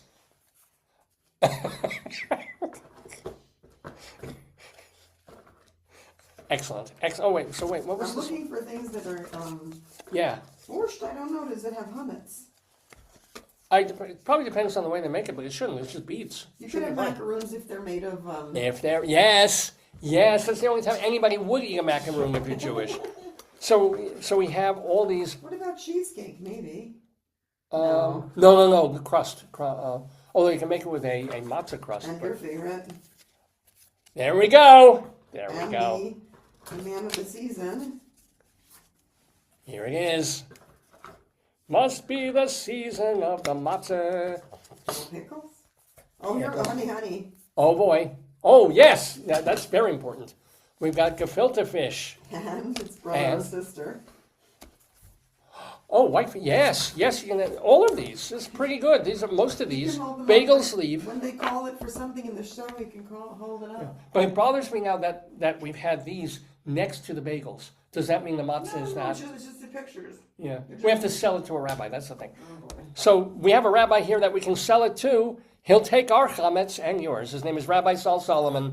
He's the founder and spiritual leader of Temple Sons and Bitches in Great Neck, New York. And he will be joining us right now for story time.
The last time for the Jews to leave Egypt. All right, here we go. Hey, Bob. Uh-oh. Problem? Wait, my finger's tiny. Oh, it's choking my jiggle hopper. Hold on. There we go. Are we good?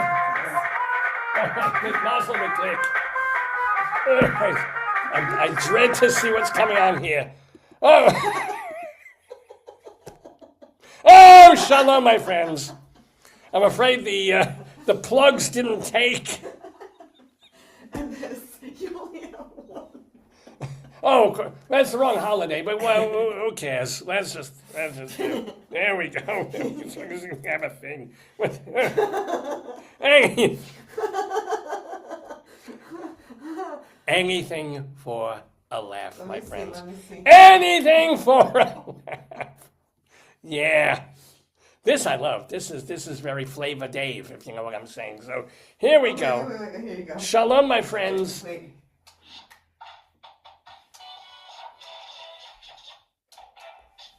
Wait, I gotta get the Jewish space laser going. Okay. There he is. Yeah.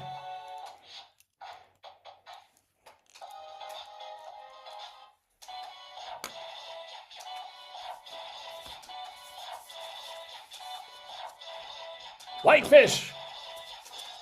Whitefish. Gefilte fish. More gefilte fish. Matzah.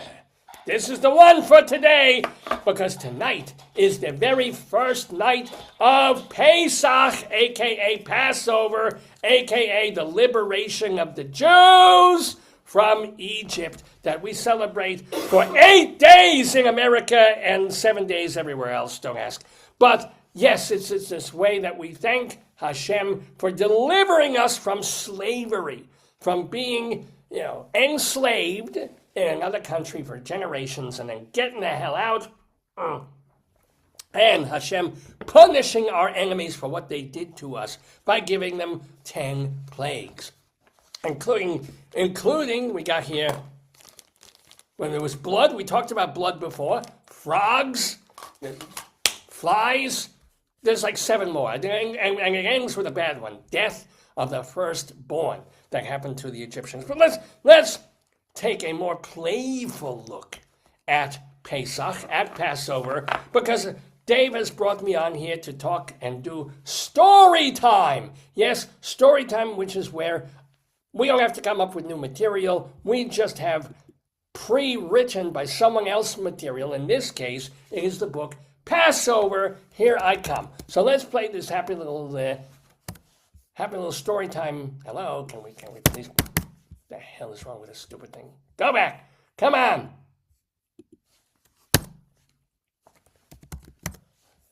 All right. I don't know why this is deciding not to work for me.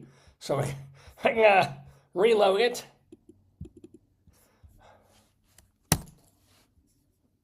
This isn't saying. Hold on. Forgive me. Let's load this up one more time. iTunes used to work. Or maybe here. This will do it. There we go. God damn it. Tell me a story, tell me a story, tell me a story. Remember what you said. You promised me, you said you would. You got to give in, so I'll be good. Tell me a story, then I'll go to bed.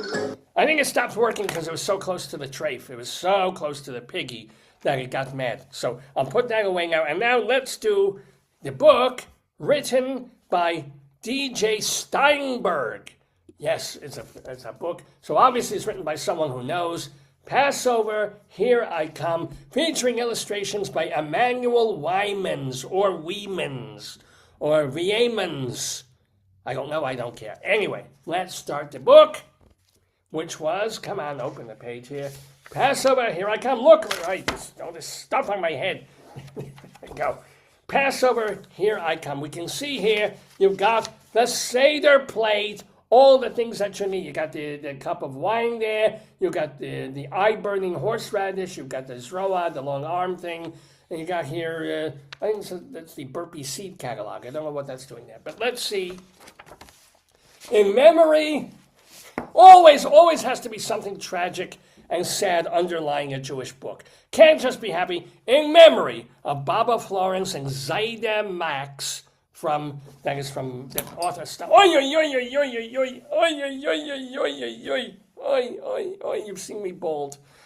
I don't know who you've seen me bawling, but anywho, all right, we got, and also a tribute to my Zayda Erich Adien Kunz, whom I never met.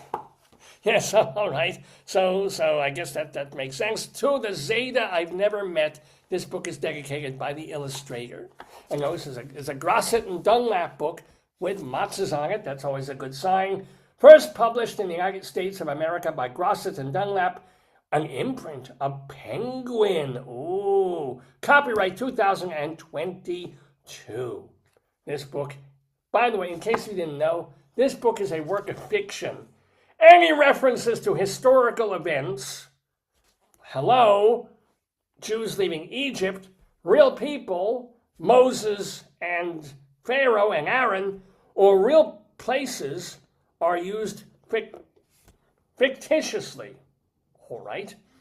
Other names, characters, places, and events are products of the author's imagination, and any resemblance to actual events or places or persons, living or dead, is entirely coincidence. So they can put that on the Bible too. To be honest, to be fair. I think I'm gonna need my extra glasses on this. Here we go.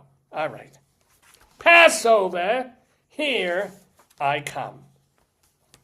Scrub-a-dub-dub.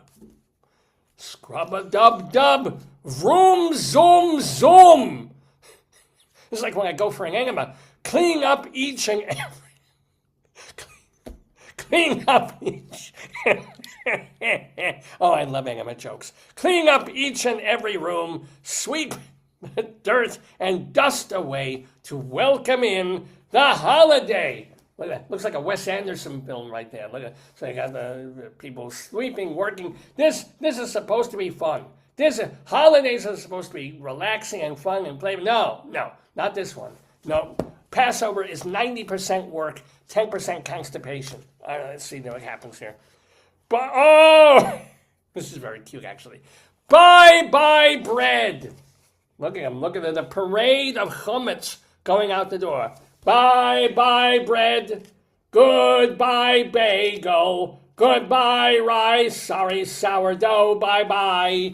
Nice to know you, buttered toast. I think I'll miss you the most.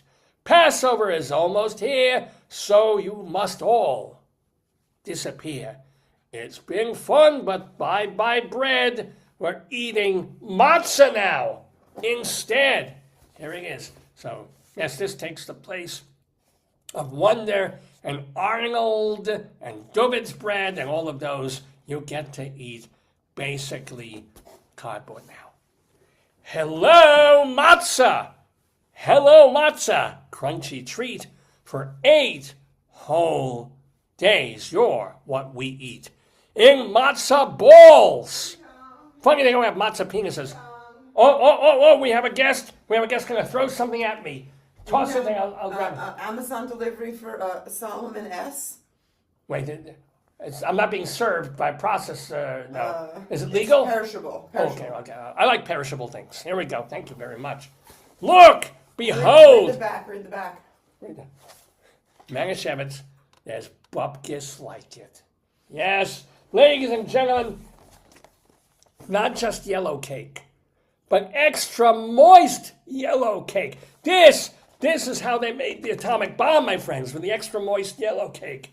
2 large eggs, half cup of cold water, vegetable oil, margarine or butter, boiling water, and a mixing bowl and a mixer. Oh boy. Oh boy. This is exciting. Oh, I was so close. I was going to hock up some pesadika phlegm for you and to compare it to my regular daily extake of phlegm.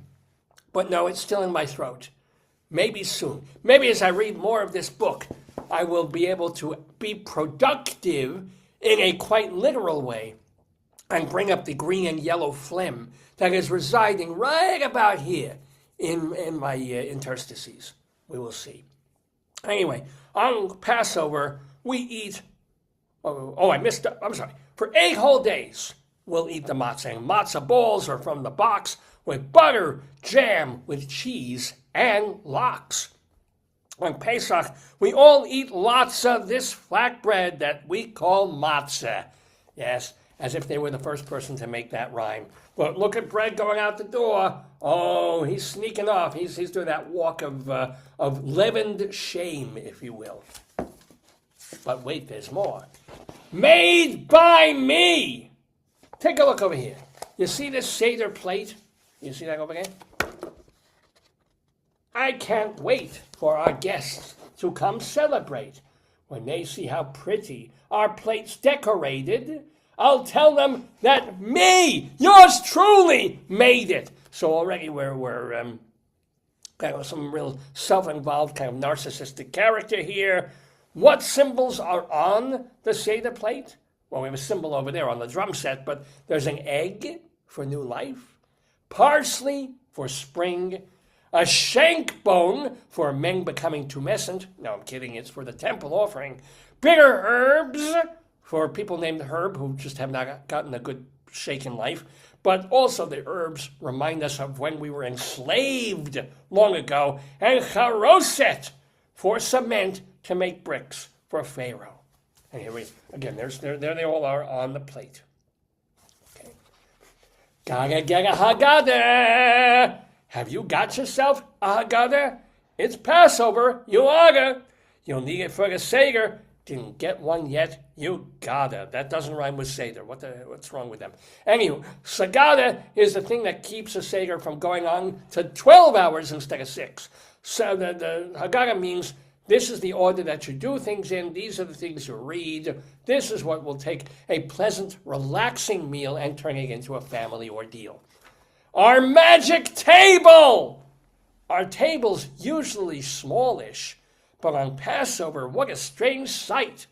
Somehow our table grows and grows to fit all our Seder guests tonight.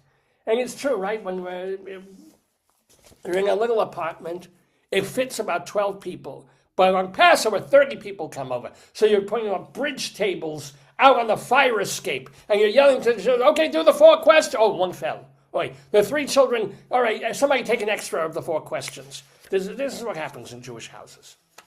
My wacky family. My bubby gives me a pinch on the cheek. I'm hoping it's this cheek. My Zadie pulls coins from my ear. Aunt Joe slaps her knee and laughs with a shriek at the jokes Uncle Hirsch tells each year when he touches my rear. No, I don't. I added that part. Here they are. Here they are. Look at them. Look at them. I don't know why Uncle Hirsch is black. That would be kind of unusual. My cousins all giggle and run from my dad. If they're caught, whoopsie daisy, they'll go. It's the wackiest family in the whole world and the very best one that I know. So, yes, playful fun when the family gets together. This is before they start saying what's wrong with them and arguing over money. The Passover story.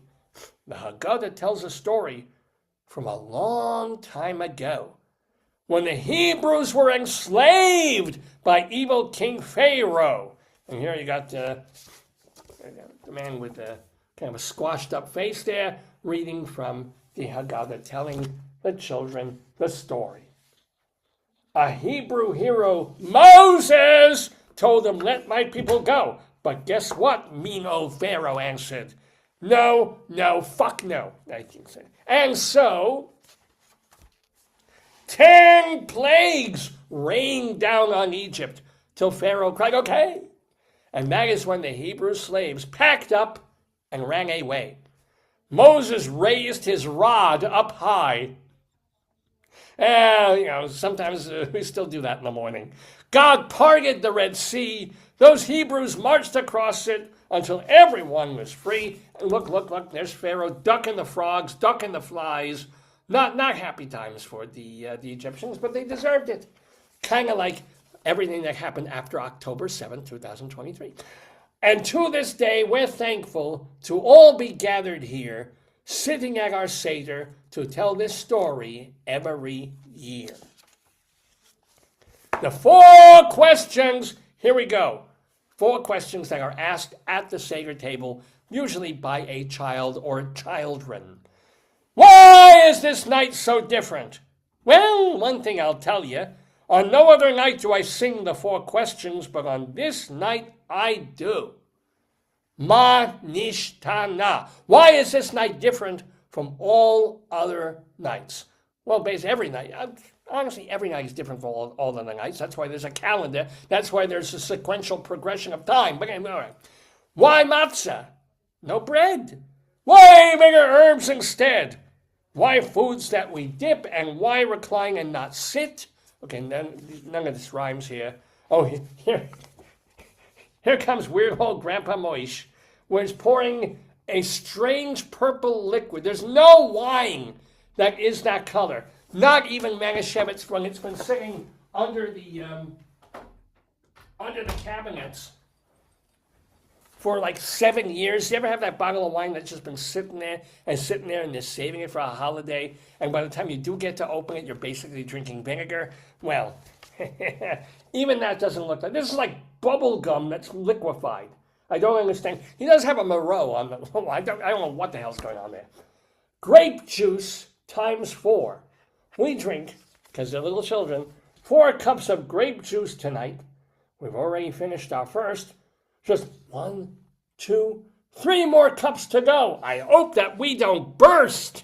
I certainly hope so. This kid, I don't know what's going on there. Either he's playing pocket pool or he's growing his tummy already. Drum roll, please. Our tummies can't wait 1 second more. Could it actually be for real? Brisket is coming through the door. I'm not kidding. Brisket is coming through the door. It's time for the Seder meal. Oh, only in a Jewish children's book would they be mentioning brisket. And now we interrupt this book for a very important survey. Oh, look at this. Oh, they're being meta. How interesting.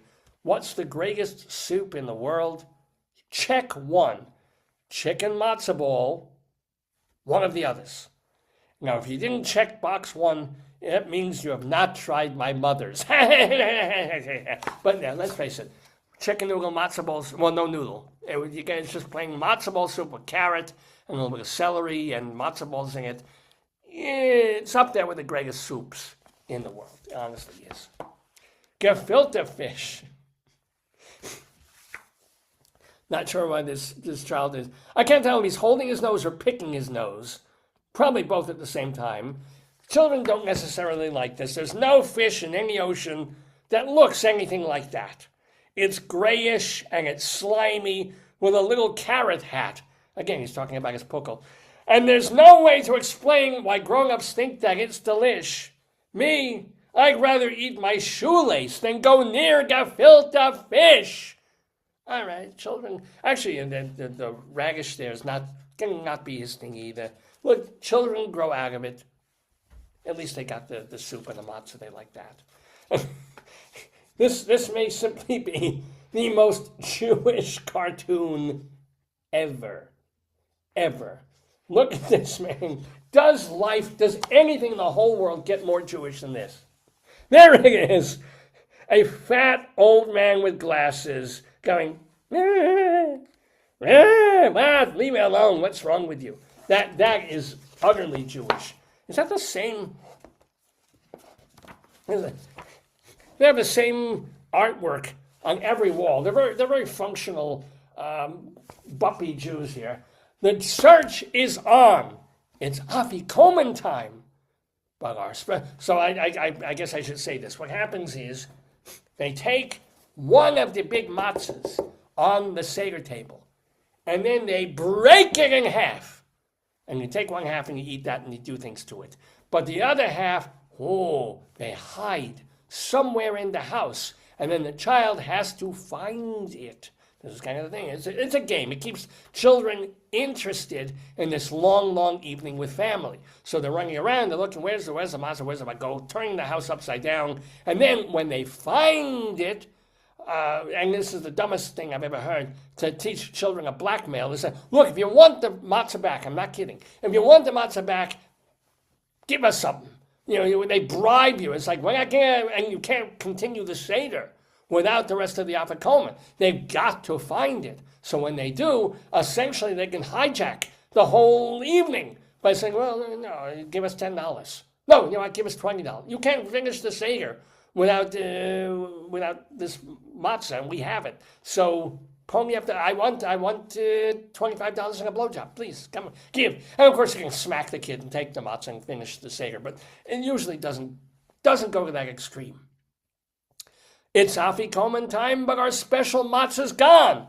Grandpa says to find it or the Seder can't go on. They usually do. So they turn the house upside down. Where is it? We all shout. Grandpa shrugs and sighs. Here's his wonderful little shrug there. We saw, if one of you can find it, I'm offering a prize. What's that in Grandpa's lap? Quick, feel all the pillows. Check the chairs out to be certain. By the couch, beneath the lamp, here it is, behind the curtain. We found the Afikomen, Grandpa shouts out, job well done. And since he did it all together, here's a prize for everyone. And yes, because we're Jews, the prize is a chocolate bar. That's wow. Yeah. Well, you know what? In this economy, chocolate bars used to be like 50 cents. Now it's like $3 for a stupid bar in Walgreens. Okay, that's some money there. Yeah, to spend like $12 to get these little pishes. So he's got that. The Seder can go on. And okay, so they dropped the Seder entirely, and now it's like the Seder's over, everybody's gone home, there's no Elijah, I don't know if this book is missing pages. Suddenly it gets to world's best breakfast. was like, what happened? Were the children roofied and then they were felt up overnight and now it's time for breakfast? I can't wait for breakfast. Do you want to know why? Just come to our kitchen, try some hot matzah brie, which is basically like it's matzah with like dipped in egg and then put sugar and jam on stuff. It's very nice. Here's Mom's matzah brie if you want to make some. Mix 4 eggs in a bowl and make 2 matzahs wet, which you do by blowing into their ears and fingering them a little. Crumble them in, get your fry pan all set. Fry the mixture in butter. Add sugar, so sweet, sprinkle in salt and pepper. Never thought of that. 2 minutes, serve and eat, but only make this recipe with the help of a grown-up. So, and this is kind of the end. Okay. Passover's over. And it's a long way away, folks. You got more than a week. When Passover's over, first thing on our list is to run out and get all the things we missed. Bagels and waffles and pancakes and pie and bacon and 3 dozen donuts. So long, matzah.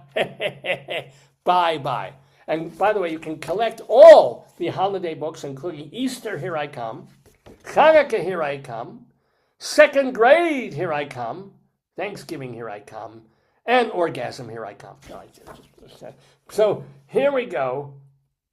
The Seder plate is set and the pantry's filled with matzah. Passover's here, and DJ Steinberg is back with an all-new collection of poems celebrating the joys of Passover, from retelling the story of the holiday to finding the Afikoman.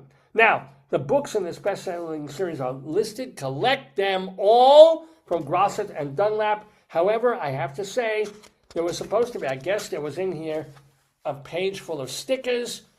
Maybe those stickers were swapped for the Afikoman, and that's why they're not here. Oh well, that is upsetting. But we have made it through, kind of like the Haggadah, and nearly as long. Passover, Here I Come, by DJ Steinberg, with illustrations by Emmanuel Weemings, here on Dave's Gone By, where we celebrate the Pesach holiday with whitefish, gefilte fish, matzah, pickles, horseradish, macaroons, borscht, lox, and of course my favorite, used tea bags. Yeah, we're a strange culture. Anywho, my name is Rabbi Sol Solomon. I'm the founder and spiritual leader of Temple Sons of Bitches in Great Neck, New York. So I am here to wish you all a healthy, a reasonably happy during these unhappy times Passover. I wish you happy Seders with your families, or if you hate your families, a quiet night home alone, just noshing on Joyva ring gels. Oh yeah, gotta love the Joyva ring gels. And all the other wonderful foods that are such a pain in the ass to prepare, but most of them very delightful to eat. And it makes the time special. I hope your times are special. If you want to find me being special, remember my website is shalomdammit.com. Shalom, D-A-M-M-I-T. Shalomdammit.com for my mini sermons called Rabbinical Reflections, for the interviews I've done on this program, for my stage show, Shalom Dammit, an evening with me, and also episodes of my TV show, Shalom Dammit, Rabbi Sol Solomon's Peace, Love, and Acid Reflux Hour. All of them at shalomdammit.com. Well, damn it, goddammit, it is time for me to bid you adieu as I head off to make my own very special version of matzah brie. It's got shrimp in it, don't tell anybody. But until then, I leave you with my music and with you. Oops, I gotta turn this off to go to, there we go. Whoops, there it is. Hey, someday I'll figure out how to work technology. My friends, a zisen, a merry, a happy Pesach, and careful where you stow that afikoman.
Yes, ladies and gentlemen, welcome back. Or you haven't gone away, I have. But I thank Rabbi Sol so much for joining us in the Daverhood this week to celebrate Passover and to read a story on StoryTime. Yeah, kind of making this April very, very special. It's our first show in April because we weren't here last week. We are here most weeks, even during these weird times. So remember that you can watch us live on Saturday mornings on Facebook. Dave's Gone By. I heard a lot of yelling. Oh, yeah, yeah. What's this thing? Oh, this is Rabbi Sol's dear wife Miriam Libby has been knitting her pubes into wigs for Jewish cancer patients. I think it's lovely. I heard a lot of yelling, but everything is okay then. Oh, everything's fine. It's yelling is the standard operating procedure of Rabbi Sol. Oh, ooh. Throw chickens. Yeah, chicken's coming at me. Up. Oh, chicken. I think you're a little more this way. Oh, so we got.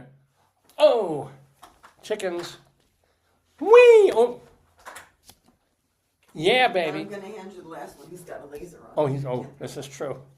It's Laser chicken. laser chicken, qu'est-ce que c'est? Oh, maybe you can do that. Oh, you can make it like a laser thing. Good. Okay, I'll do it. Wait. I'll give you music. See if I can do this.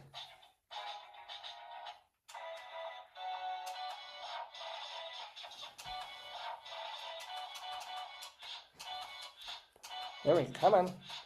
Uh-oh. Okay, let's stop. And that broke it. Yeah. All right. Anyway. So, remember that if you like the show, and I'm not sure why you would, but if you do like the show, our archives are at davesgoneby.com. DAVESGONEBY.com. davesgoneby.com for all our older shows. You can literally hear the first episode we ever did, our Gala 500th episode, as we build to episode 1000. Which one? Which one? Your phone. And every episode just about in between, we've managed to save virtually every episode of the program that has ever been broadcast. So it's all there at davesgoneby.com. We also have a channel on archive.org. So same stuff, but just in case davesgoneby.com goes down and you want to hear some Dave, just go to archive.org and look for our channel of all our episodes and all our interviews. It's really cool. So that's there. Plus, our episodes go on castbox.fm. And that is just the audio, though, because it's a podcasting platform. So it's just the audio, castbox.fm. Look for the Dave's Gone By channel. We're also on YouTube. And up until recently, you could also go and watch our old episodes on Facebook. But Facebook has now a new policy, I guess they're trying to say bandwidth or whatever, where they erase any video or something that's older than a month. Why they're doing this, I have no... Wow. Yeah, assholes. I don't know what the thing is. That's the reason you can't trust anything. That's why I stayed buying CDs. No, but that's why you have What? Yeah. Xbox. Yeah, into the digital era of I would still buy CD. Why? Because you know what? As long as I have a CD and a CD player, I can play. If you have a 78 hand cranked thing and you've got 78s, you can always play music. So even if you can listen on Spotify, oh, you can do that too. Yeah, unless your voice goes, right? I'm trying to figure out. Yeah, what you looking for? It has the weather on it. Yours does. Well, the weather's going to be icky today. It's going to be cold and kind of rainy here in Maryland. Ooh, that's cold. Yeah. So, anywhw, put a little more light on the subject. So, yeah. Did you do your Limerick of the Day on? Not yet. We got the Colorado Limerick coming up, Friends of the Daverhood. And then, I'm not going to call them Friends of the Daverhood because they've never been on the show, but I do want to spend just a little bit of time doing a little Dave Says Bye. Dave's Gone By is what you're doing now. That's why no, but That's my phone. Dave Says Bye, which has to do with saying farewell to people that are kind of special, not the obvious folks that you might necessarily have heard of or know a lot about when they pass, but people to whom attention must be paid. Who texted? Who called? Who knows? Oh, answer on the loft. Oh, well, you'll be right there. So we can Do do you that. want to have the picture of you on your knee? I beg your pardon? On your knee with potato, because that's like, you could do it then. Well, I showed that one Or before. when you're saying the people who passed, it might be. Oh, yeah. Well, except I think that potato is still alive. Oh, yeah, okay. The medics won't go near him, but, So got a bit of farewell, first of all, to Snock. Yes, Dr. Snock. He had a lot of nicknames, but his name was Michael Hurley. And he was kind of an outsider folk singer who passed on April 1st, no fooling, at the age of 83. A lot of amused and bemused, gently funny and lyrical songs. He was really, I didn't realize this, but he was very productive. He was very, oh God, I can't think of the word. What's the word where you're generating a lot of material? Prolific. Very prolific artist. On a lot of different labels. He had probably three of his best-known records were on Rounder Records, but he recorded for a lot of different labels. And he was playing gigs literally until the day before he passed. Wow. Yeah, he was in a car and he just kind of was having trouble breathing, and then, he left the world. And I had never heard of him, but back in the early days of the show, I had on a local friend of mine named Jeff Roth. And Roth was into a lot of like folky, outsider, freaky, freak folk music. This was actually before freak folk. It was just kind of the holy modal rounders era of really lesser known artists making quality music. People like Karen Dalton and Judy Sill and folks like, Peter Stamfel and the Fugs and Holy Modal Rounders. So we had him on the show back when we could play music to really introduce a lot of people to artists, and myself as well, to artists that I had not really come across and were worth hearing. And Michael Hurley was one of them. Hurley had just come out with his album called Weatherhole, and we played a song called Vanessa on there. And I still never really got so into Hurley, but I was checking him out again here and there.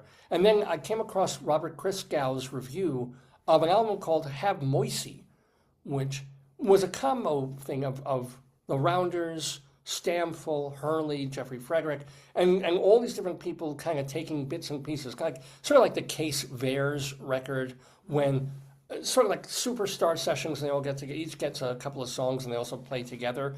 And it's this rare album that Christgau gave an A+ to. He doesn't, that and I think Exile on Main Street got an A+. You just don't get a lot of those from Christgau. And he said there's just something about all these folks together playing to their strengths that he called it like the best album of 1976. It isn't, but it's pretty great. And if you've never heard Michael Hurley's Slurf song, it's on there. And it's one of the greatest songs. And I came to it, of course, because he mentions the potato. I played you the song, Slurf song, right, hon? Of I Make a Wish on a Potato, for a Potato. He's at a meal, and it's a song about just having a meal with friends. And they're all cooking and having pasta and things. And he says, I grab a wishbone and make a wish for a potato. And we assume he kind of gets it. And the only sad part of the song is that after they've eaten, he sees the dishes in the sink and feels despair. That's the kind of Michael Hurley song, the prototypical thing of like real, just basic, normal life, but with a skewed vision, a little bit of melancholy, but also a lot of comedy in it. So you got to hear Slurf song. It's really quite marvelous. And a lot of numbers in his discography are very much worth hearing. So we bid a farewell.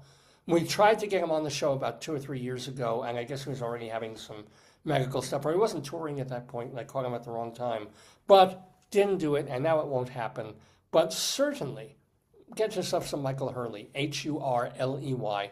You won't be too disappointed. And I know this is a very theater-heavy episode of Dave's Gone By. We were talking about Sondheim before. Well, the guy who kind of could have been an heir to Sondheim really was, certainly if he had written more shows and lived a little longer, would be William Finn.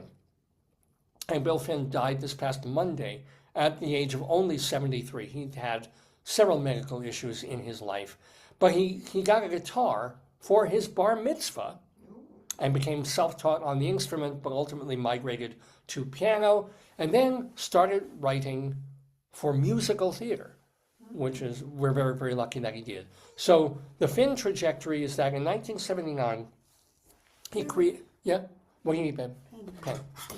He created the off-Broadway Old paper, that you read already. Yeah, tell you what. Yeah, here. Thank you. Okay.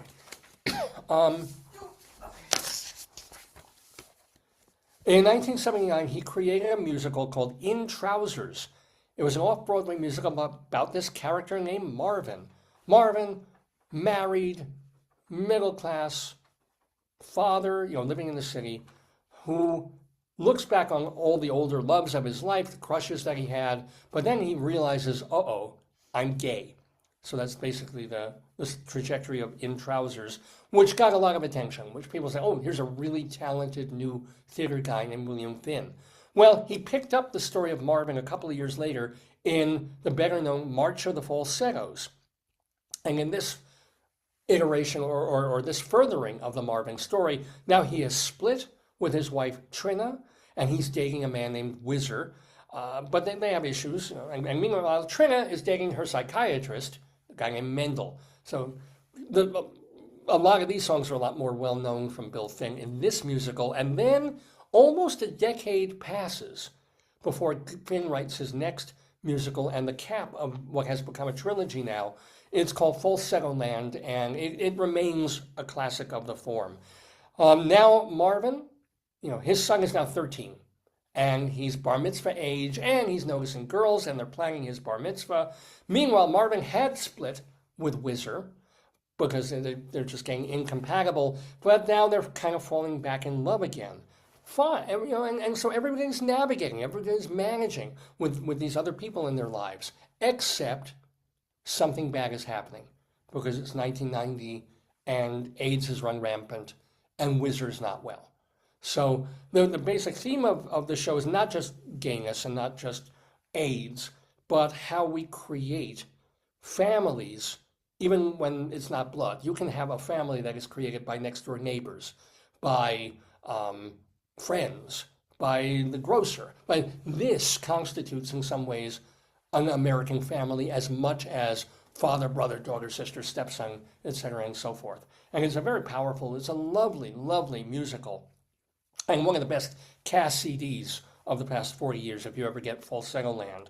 Well, in 1992, Finn, encouraged by all these people, said, you know what, let's just bring all these stories together. Because Falsetto Land is great, but it's picking up a story that's already, 2/3 of the way done. Just can you cobble the whole thing together? And he did. So he took In Trousers, March of the Falsettos, and Falsetto Land, and made Falsettos, a full-length 2-hour and 45-minute musical that tells the Marvin story from just when he realizes he's gay to, the iterations of his family and the loss of Whizzer. It won the Tony that year for Best Book and Score, although it was beaten for Best Musical by Crazy for You.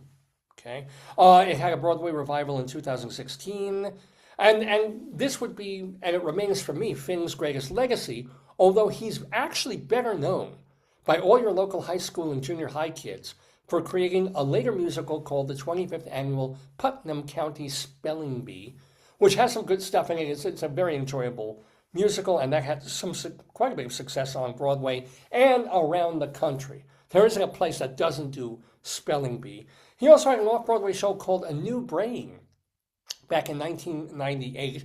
Not a show he had intended to do, but he had suffered a terrible kind of vascular disease in his head that almost killed him in real life. And so he did a semi-fictionalized version of that, of a man going through this and then, seeing what's happening to his life. It's a bit scattered, but it's got some great songs in it. That was revived off-Broadway in 2015 by Encores. And then he hasn't really been seen with new stuff on Broadway since then. In 2011, there was a lot of excitement over him adapting the movie Little Miss Sunshine into a musical. It played the La Jolla Playhouse. They brought it off Broadway to second stage. It got good to mixed reviews, but it just didn't get, that momentum to bring it to Broadway. And then he was working on another show called The Royal Family of Broadway that never made it to Broadway.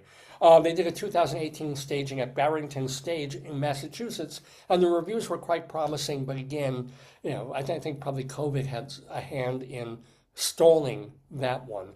But so, yeah, Finn doesn't have a huge body of work, but he's written a ton of songs and some really, really great songs, and one truly great musical, which is Falsettos, and particularly the one-act Falsetto Land.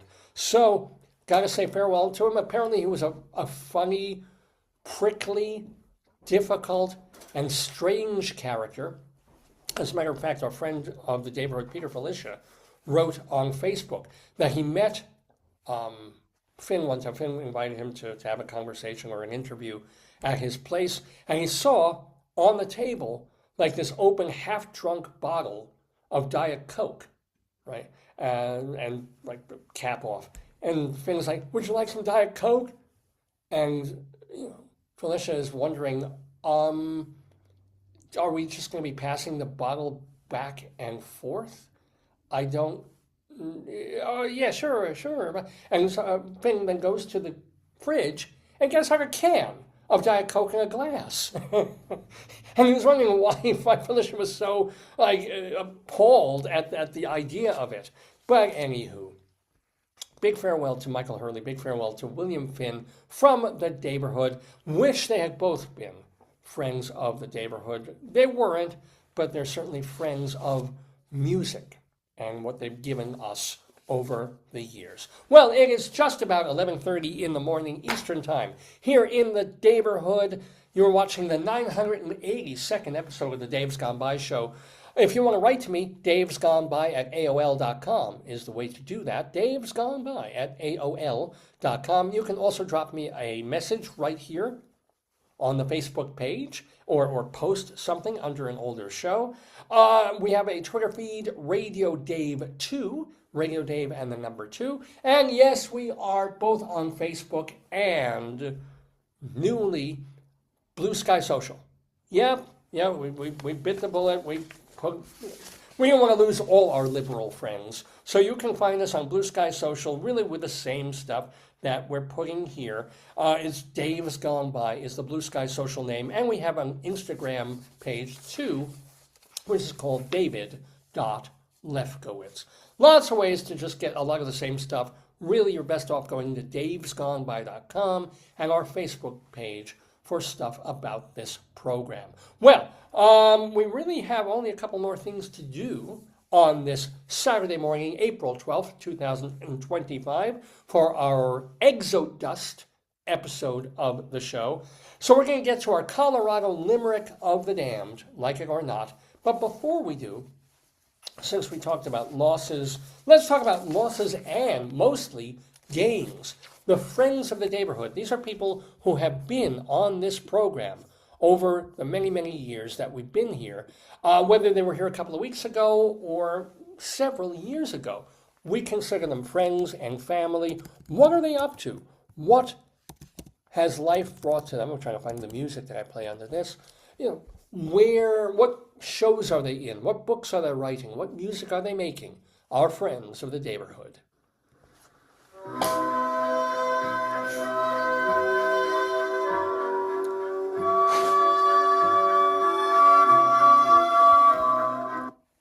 All right, Friends of the Daverhood. For example, actually, I should keep my glasses with me for this. That was a mistake. Here they are. So, I want to wish congratulations, see some happy things, to Bob Spiato. He is a guest on Italian American Stories. That is a podcast, and you can find that on Facebook under Italian American Stories. So, Bob Spiato does a lot of one-person shows and musical review things for older age homes and actually not even so much that, like shows Newark communities out on Long Island. So check him out, Bob Spiato on Italian American Stories. Congratulations also, the MAC winners were announced this past week. MAC, the Manhattan Association of Cabarets and Clubs, which awards nightlife and cabaret performances. So, gotta give it up for MAC winner Tova Feldshuh and Charles Bush, both of whom won Lifetime Achievement Awards.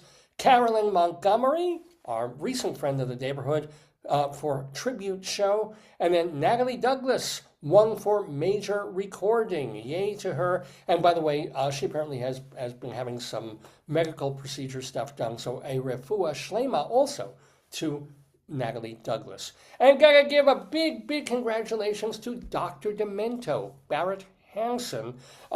It's been a big week for her because they had a birthday and they did a big birthday celebration for him. But he was also honored a day or two ago by the Los Angeles Breakfast Club. This guy, I don't know what it is, but they've honored some pretty major people like Babe Ruth and stuff over the years. And it's I don't know, a bunch of old people getting together for breakfast. But they brought in Dr. Demento. He played a couple of songs. He talked about himself. Wish I could have been there. There's some video footage of it. He's looking good. He's looking all right. There's another picture of him on the web where he had a cane. But other than that, he sounds like himself. Dr. D, happy birthday. All right. I want to let you know that you have one more day today to see a play called The Trunk, done by the Flea Theater off Broadway. The set design is by my cousin and our friend of the neighborhood, Scott Aronow. Christine Lavin is appearing with Seth Gleier at the Town Crier Cafe in Beacon, New York. That is tonight. And then on Monday night, check out these people: Andre DeShields, Christine Petty, Lilius White. All three of them are going to be at the gala reopening of the Laurie Beachman Theater in the West Bank Cafe. So that's just great news for New York. I do have the caveat that it is a benefit for Broadway Cares Equity Fights AIDS, which I used to support wholeheartedly until they started funneling money that should have gone to AIDS and cancer to Gaza. So I wouldn't give them my phlegm, let alone a penny. But in terms of the Laurie Beachman Theater reopening, yay, yay, yay. 54 Below sings Coco with Stephen Bringberg. So that is happening on April 14th. And then on the 15th, it's Jeff Harner, who is part of several people in the lineup being done at Green Room 42. Linda Eder will be at the Patchogue Theater on the 18th. I'm guessing that is Friday. Let's see. 17. No, is that next Saturday? 14, 15, 16, 17. Yeah, it's this coming Friday. Linda Eder at the Patchogue Theater. And starting on Friday and running through next weekend, dancer and choreographer Daniel Gwirtzman has Emotion, his dance troupe, going at La Mama off Broadway. Now through April 20th, you can see a bluegrass musical called The End of All Flesh, which is created and co-stars Greg Kogas. That is at the Fringe NYC. And then now through April 20th, Robert W. Schneider directs the musical Smile at AMT Theater off Broadway in Midtown. David Yazbek, he's back on Broadway. He's co-wrote the off-Broadway musical Dead Outlaw that is now moving to Broadway after getting incredible reviews. That is at the Longacre Theater. It starts today. Danny Burston is in Gypsy on Broadway at the Majestic. Alan Menken's music is heard on Broadway in Aladdin and off-Broadway in Little Shop of Horrors. Go to the Roxy Hotel Tuesday through Saturday evenings to hear Michael Garin play the piano and take requests. You can also watch that on Facebook if you want, because he streams it live. And hello? You hear whistling? Oh my God! Oh my God! Hon? Oh, there's an adorable bird. You hear that on the windowsill? Oh, it just flew down. Oh. You can still hear him, right? I don't know if the mic is close enough. Oh. I thought you were whistling for me. Oh. Coming. And I'm It's a like, bird. and he was literally his face. Yeah, they always come to the window. The little time was the teeny bird. He's the size of the chicken. Yeah, and he had like it might be yes. like a woodpecker But thing. if you look at them, they're the size of the chickens. They're Yeah. very small. Oh, That, well, no, he's bigger than this. but that's their teeny nest. You see their teeny nest? Yeah. Yes. That's their teeny nest. He's up in the. I Once just. the tree gets leaves, they'll be living in there. Oh. I don't know if he's in the nest. I can look. See if he flew there. See if he's back. No, Listen. the nest looks kind of soggy. You hear him? That's him. He's somewhere. I can't see him. See, I told you they should have done somewhere in a tree, Yeah. or someone in a tree from the Sondheim show. Anyway, we just finishing this up. Jim Caruso's cast party every Monday night at Birdland, and also Vince Giordano and the Nighthawks. They are now Monday and Tuesday evenings at Birdland. Get your tickets at birdlandjazz.com. Evan Seplow is the founder and editor of StageBuddy.com. David Sheward, our friend, writes theater reviews for TotalTheater.com as well as CulturalDaily.com. Vicky Quaddy is doing Late Night Catechism, and I have to assume Easter Bingo in Chicago. Charlie Gross and Leslie Hoban Blake do Two on the Aisle, which you can watch excerpts of and entire episodes of on YouTube, as well as Manhattan Neighborhood Network. And, why not listen to Carol Miller? Yes, veteran broadcaster Carol Miller on Q104 I'm doing this too fast. Q104.3 FM in New York, weeknights from 7 until midnight. And those, my friends, are the friends of the Daverhood. Go, Wolfgang!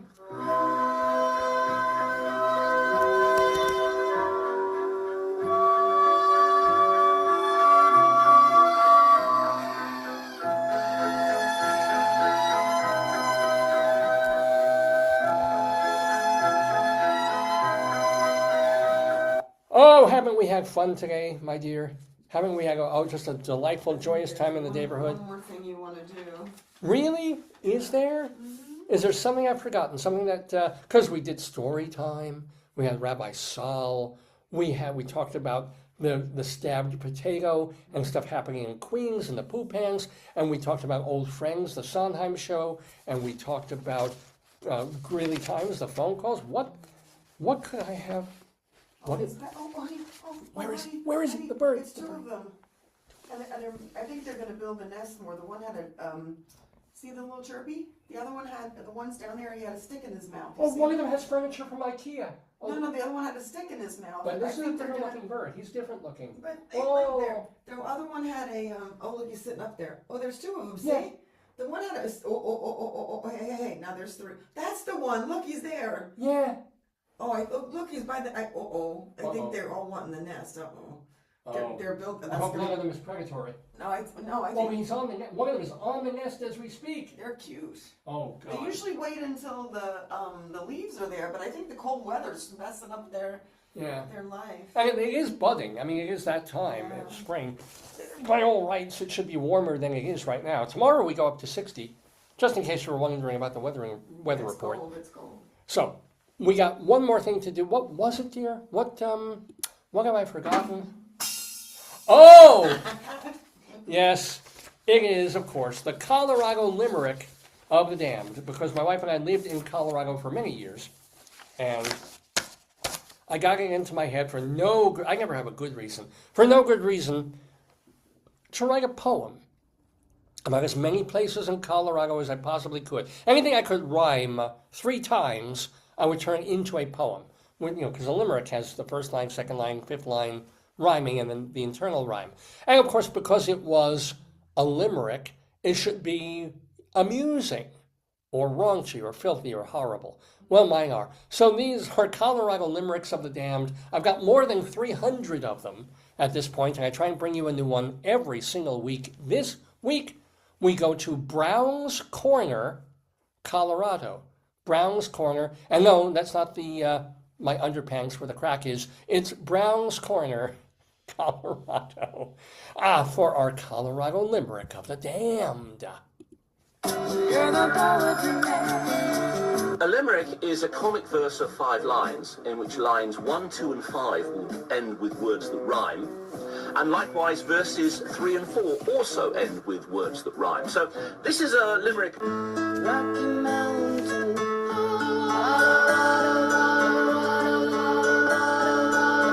All right, so here we go. There's not a lot to talk about with Brown's Corner. It's an unincorporated community in Larimer County near Loveland. Our Loveland, not the Loveland that was, the ski one. Photos show it.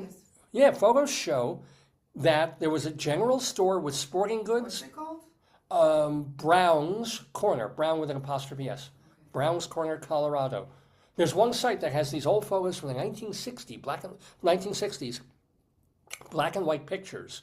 And there's a store that has sporting goods, a gun store, it's Colorado, a gas station. And I'm not saying the photos are old, but regular gas was 29 cents a gallon. 1965, I think the photos are from, in Brown's Corner, Colorado. Do you have anything? No, just Loveland. Yeah. Oh, well. It just shows it near Planet Fitness. Oh, I don't think that's the historic. I don't think so either. But we do have a poem. They have Brown's Canyon. Not the same. I don't know if I can rhyme canyon, banyan, manyon. No. Doesn't rhyme with onion. Not close enough. Problematic. But Brown's Corner, I was able to find rhymes for. So, ladies and gentlemen, our Colorado Limerick of the Damned for this Saturday, April 12th, 2025, is Brown's Corner, Colorado. Farewell to the belle of Brown's Corner. We all tried to guide and to warn her, but her boyfriend Blake drowned her in the lake. We shot him, and now we just mourn her.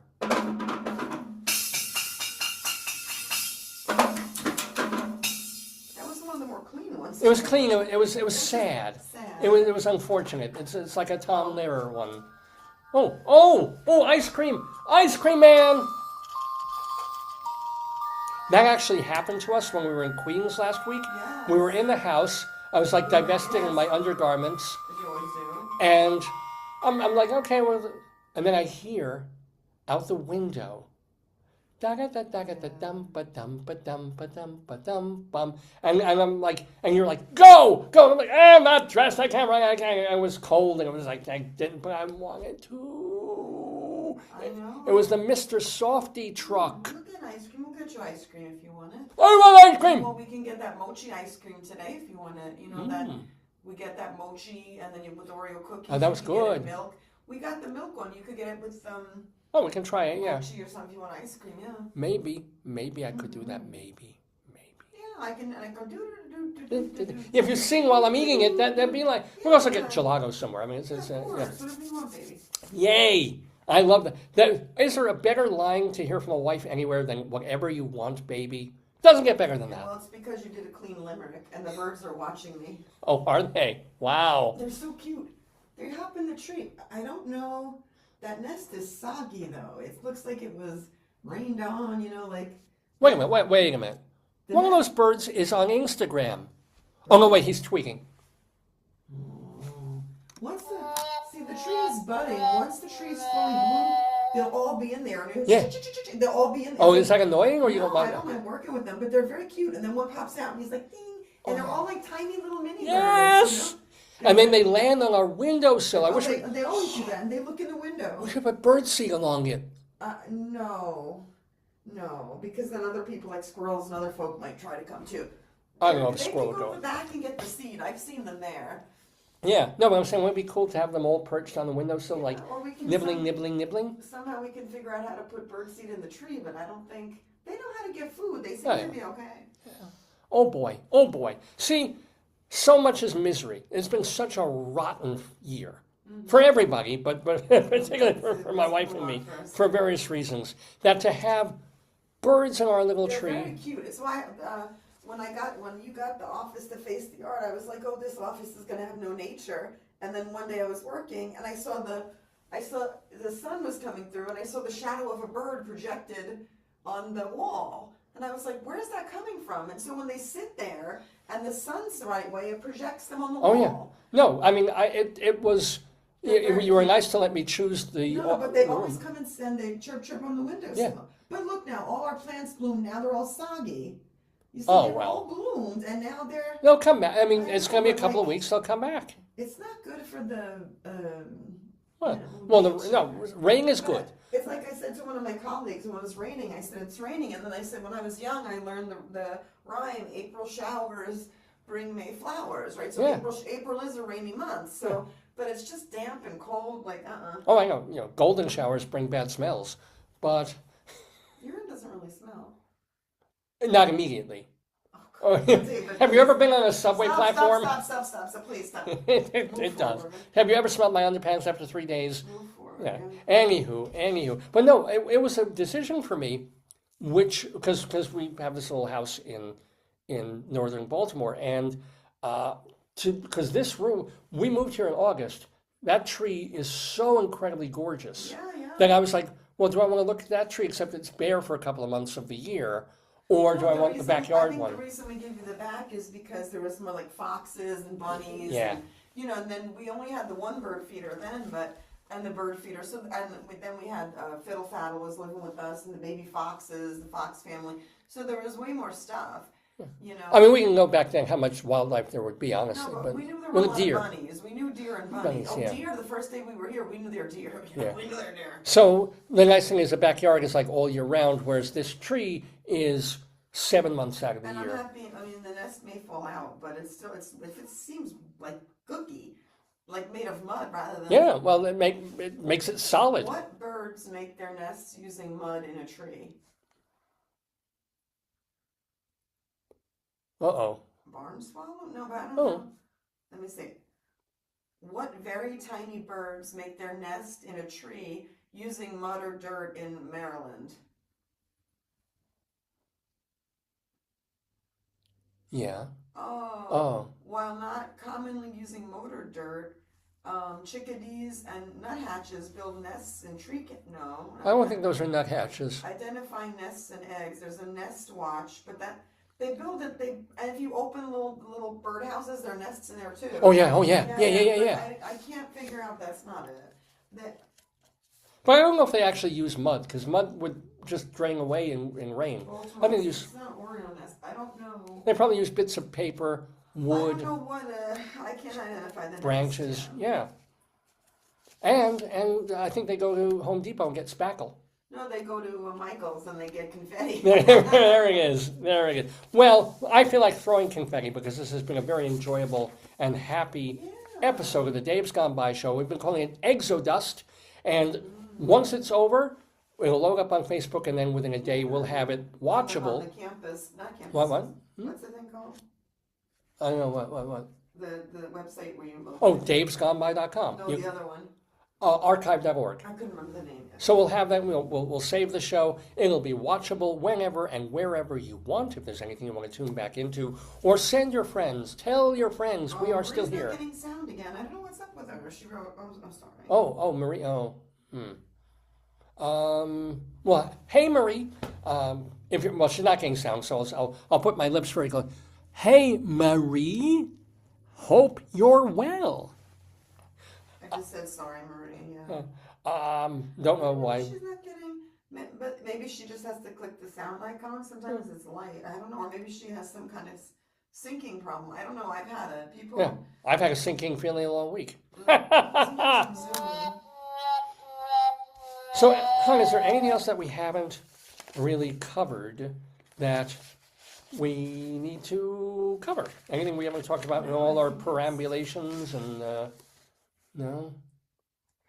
No, I think we've done it. It's been a time, ladies and gentlemen. It's been a week, but we made it through the week. And so, look for the next episode of the Dave's Gone By show, number 983, which might be next week, or we might have to take another week off and skip it. It's a lot of things are kind of up in the air, but there will be on episode 983, God willing. Whether it's a week from now or 2 weeks from now, just check our website, davesgoneby.com, and our Facebook page to find out when and where. And, hold it, uh-oh. Oh! Oh! Oh.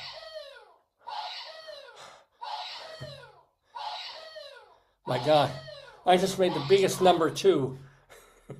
Thank you very much. Thank you. On that note, and on several notes, going to wish you a most happy Passover, a very good. It's not Easter yet. Easter's the end of the month, I right? think it's 18th or 20th. I don't know. So one more week. Today's the pink moon, the full pink moon. Really? It's a good Pink, moon. pink, pink, pink, pink, pink, pink, pink, pink, pink, pink, pink moon. Boom, boom, boom, boom. Oh, I forgot my So it's written, and so they say, Dave's gone by. We'll see you soon. Dave's gone by. Dave's gone by.